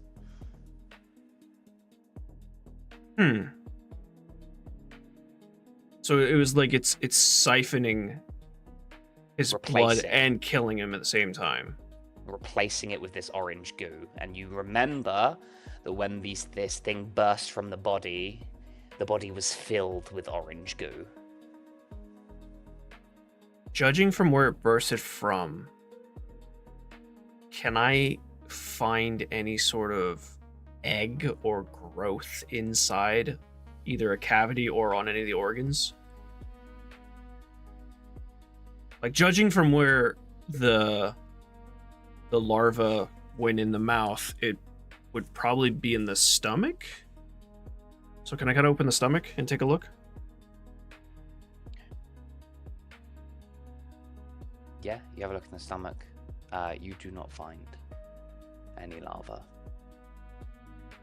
You get the sense that there's still blood inside him, whereas the bodies you saw that had these things in would have been completely exsanguinated. So it's like the process didn't get finished. Right, it was interrupted. And what we're all thinking was that he got away at some point and just ran for his life. Yeah. That's what you figure. Yeah, went out into the snow and then probably froze to death or tried to find somewhere to shelter and froze to death. Gotcha. Or died of his wounds.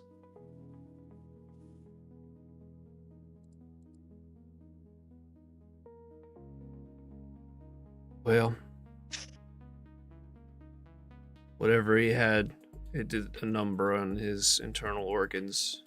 Because I'm guessing... I ain't seen anything like that in all my years, that is. What the hell is that goo, boy? That ain't no tropical infection. No, it's not. What's going on? I'll be honest, I'm not entirely sure what this goo is. I don't know if it can be spread or if it's infectious. We have a contact at the CDC. I can try and get more information and see what this is. Maybe give you more information. He kind of looks at you. Look, I know when I'm being lied to. Now, if you can't talk about it, that's one thing. But if y'all need help, all you gotta do is say so. Your friend back there, he looks pretty beaten up. I'm willing to buy that a tree branch did fall on him, but I suspect that's also a falsehood. Who can officially... Do you need help? Who can officially bring someone into Delta Green? You don't know. Okay. They never really talk about it, but if something's going on and some dude is being on the level and willing to accept that shit's like that, you'd obviously have to call it in afterwards and be like, hey, so this happened, but the dude's like on the level or whatever. Yeah. Okay. Given he's not supposed to be investigating this in the first place, he's obviously someone who doesn't have a problem necessarily. And he's also kind of proven he's good. Like he's a badass. He's locked in. You could literally just be like, phone Stone afterwards and just be like, look, on the job. Yeah. This guy clocked on to what was going on. He's an asset. We would have to tell Stone. No, I know afterwards. We don't have to tell this guy the whole truth. We can just say to him, look, you're right. There is more to this than meets the eye. But you have to understand, we can't tell you all the details right now. Okay, I assume you say that to him. Yeah. All he said was, do you need help? And all you can say is yes. If he runs into a giant proboscis monkey, that's on him. Well, yeah. Yeah. I'm going to say yes, we do need help, but this is a door that you cannot close. I know you are a professional and you look like you can handle yourself, but I want to make sure you are all in. He takes a moment, you see him contemplate, his head nodding, like bobbing slightly as he weighs up everything. Hell, if people getting hurt, it's my duty as a police officer, right? Protect and serve. What the hell is going on in my city? And that is where we will end tonight's session. Fuck yeah! Wow. That was so intense.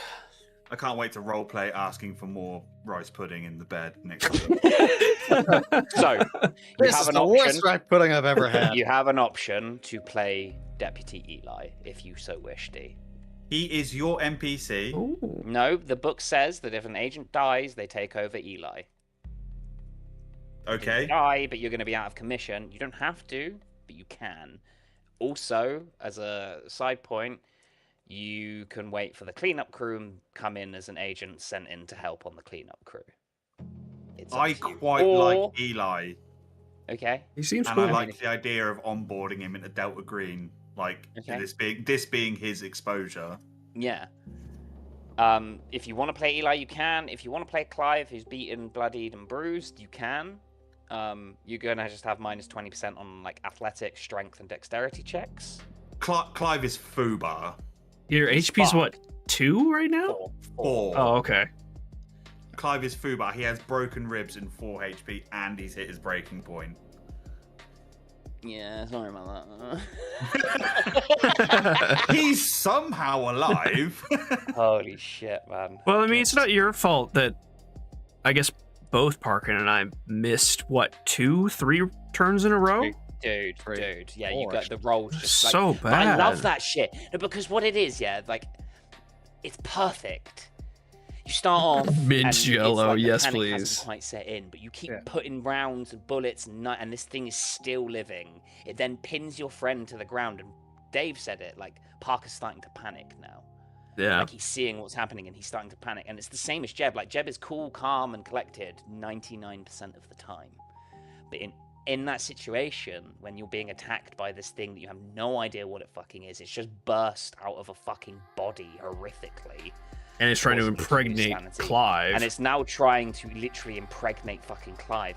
You're gonna panic. Like, Clive failed the sanity, Yep. started screaming.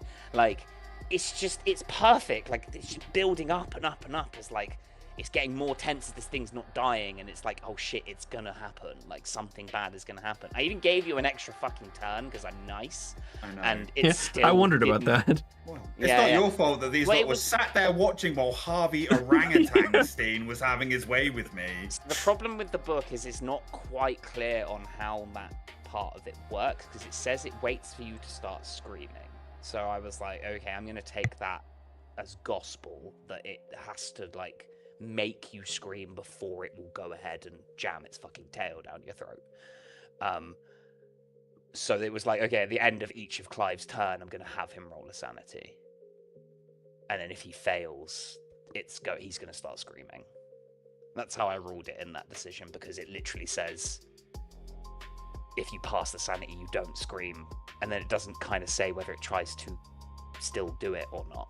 So I made the decision to be like, no, I'll give you an extra turn because you've passed your sanity roll. It seems stupid for you to pass your sanity roll and then still get the tail in your mouth, even though the book specifically states that you start screaming. You know what I mean? Like, it seems like a fairly set in stone mechanic that you have to be screaming for it to do what it's got to do. So, holy shit. Are we good for next Tuesday? Oh, yes. Yeah. The same caveat as before, yeah. Of course, of course. Oh, I meant to ask. So when Parker and I were doing the forensic thing, when I succeed on forensic, did he fail? Does he tick his box, or was we just using the best of our both abilities? If he has, do you have any forensic skill, Parker? No, 0. Then no.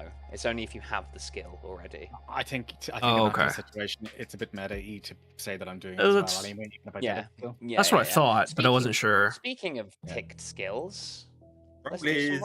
do some rolling. Clive, we'll go with you first. Okay, I owe you 4. Oh. Okay, yeah, never mind. Go ahead. We'll get to it eventually. Okay, 2, 1, 3, 3. So your criminology becomes 12. Your firearms becomes 84. Human becomes 49. And your medicine becomes 22. Huge. Excellente. Nico says, well done, Noodle. It was amazing. Thank you, Nico. I appreciate it. I'm glad you enjoyed. So I think I fucked up then. I ticked a failure for medicine, but I have a 0 in medicine, so I shouldn't have done that. No, you shouldn't okay. have done that. So give me the 4. 2. Oh, that was 4, D6. 6. It's 44. Oh, 44, sorry. 44. I'll say, why is that so high? Oh my god. Oh, wow. Okay. I'll take that instead. 3. Your firearms goes up to 64, which is gonna. Nice. You're gonna need that with how much you kept fucking missing. Yeah, seriously.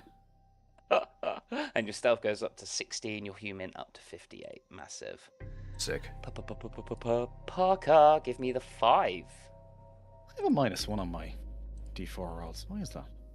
It's your strength modifier. For strength, because you're your strength. Okay. So your criminology becomes 13. Your hum int becomes 29. Your melee weapons becomes 56. You shouldn't have ticked medicine. And your stealth becomes 22. No, sorry, that's my bad. If it's 0, you don't tick it. But that's fine. That just means you miss out the 2. So it's fine. Like, you rolled 3. So yeah, 3, 4, 3, 4. Yeah, nice. You added them in, did you? I've added them in for you. You just need to untick the boxes. Done. Holy shit. Clive lives on. Let's go.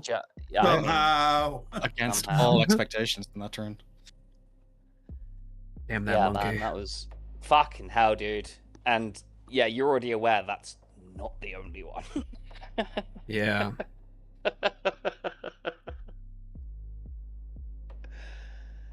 I love what my favorite thing about it is like slowly watching the evidence board fill up your end as your guys like start off with nothing, and then all of a sudden you just get like more and more and more and more until it's completely fucking full. It's very cool. I like it. Huh? His tail. The tail. It went in your throat, my guy. I know, but then what does the worm turn into? Or the worms then suck your blood and replace the orange goo. And then turns into them. And which then creates the monkey, which then stabs you with the worm, which then creates which then impregnates a human, which then creates. It's more like an alien life cycle, a xenomorph, face hugger into chest burster, into face hugger, etc. Like that. It's a two-way species. They system. also need heat, so they're going to go for the houses that have power. Right. Or other places that have power. But if we can control which houses that have power, we'll know where they go. Theoretically. And also, so Skip with his like pincer mouth, that was the larva state, and that's like how they defend themselves. So that would have probably later turned into a monkey. No. Which means No, Skip was a worm holder. The worms. Okay, so those are separate.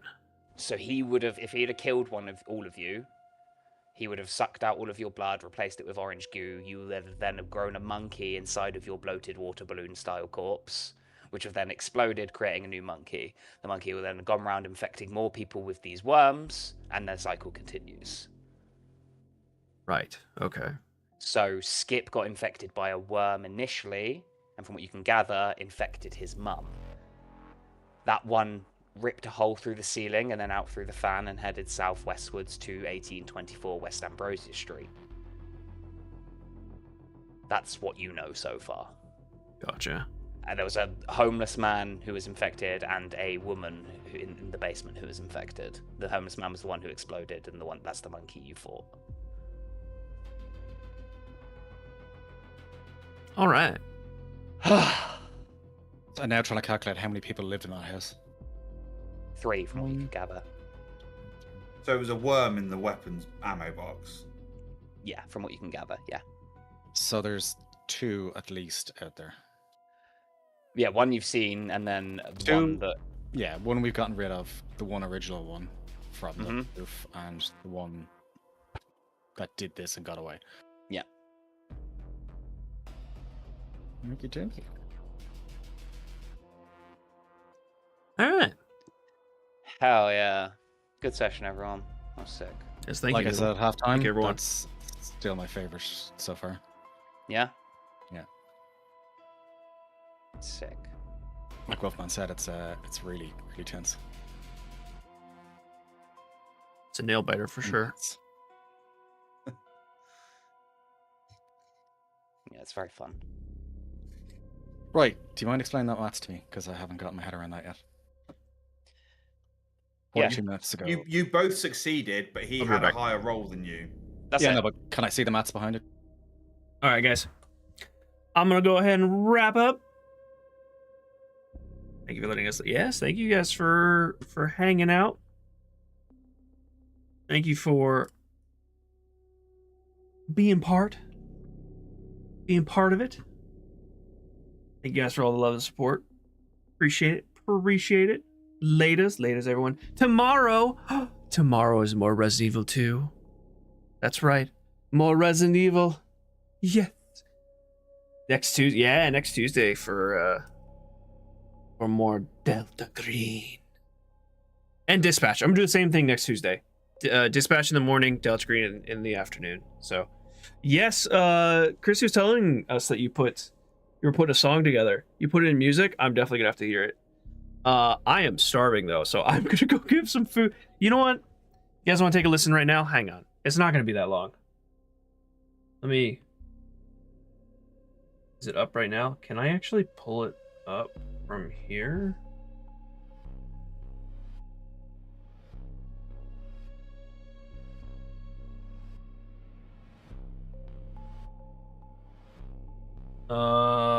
One sec. Oh, that's okay. We'll listen to it tomorrow morning. How about that? Because I also have to really use the restroom. so we'll listen to it tomorrow morning. Live on stream. And check it out. I know he made cashew chicken. I'm so excited. But again, thank you guys for hanging out with me. Hope you guys have yourself a wonderful rest of your day. As always, be sure to love each other, and I'll see you in the next one. Bye!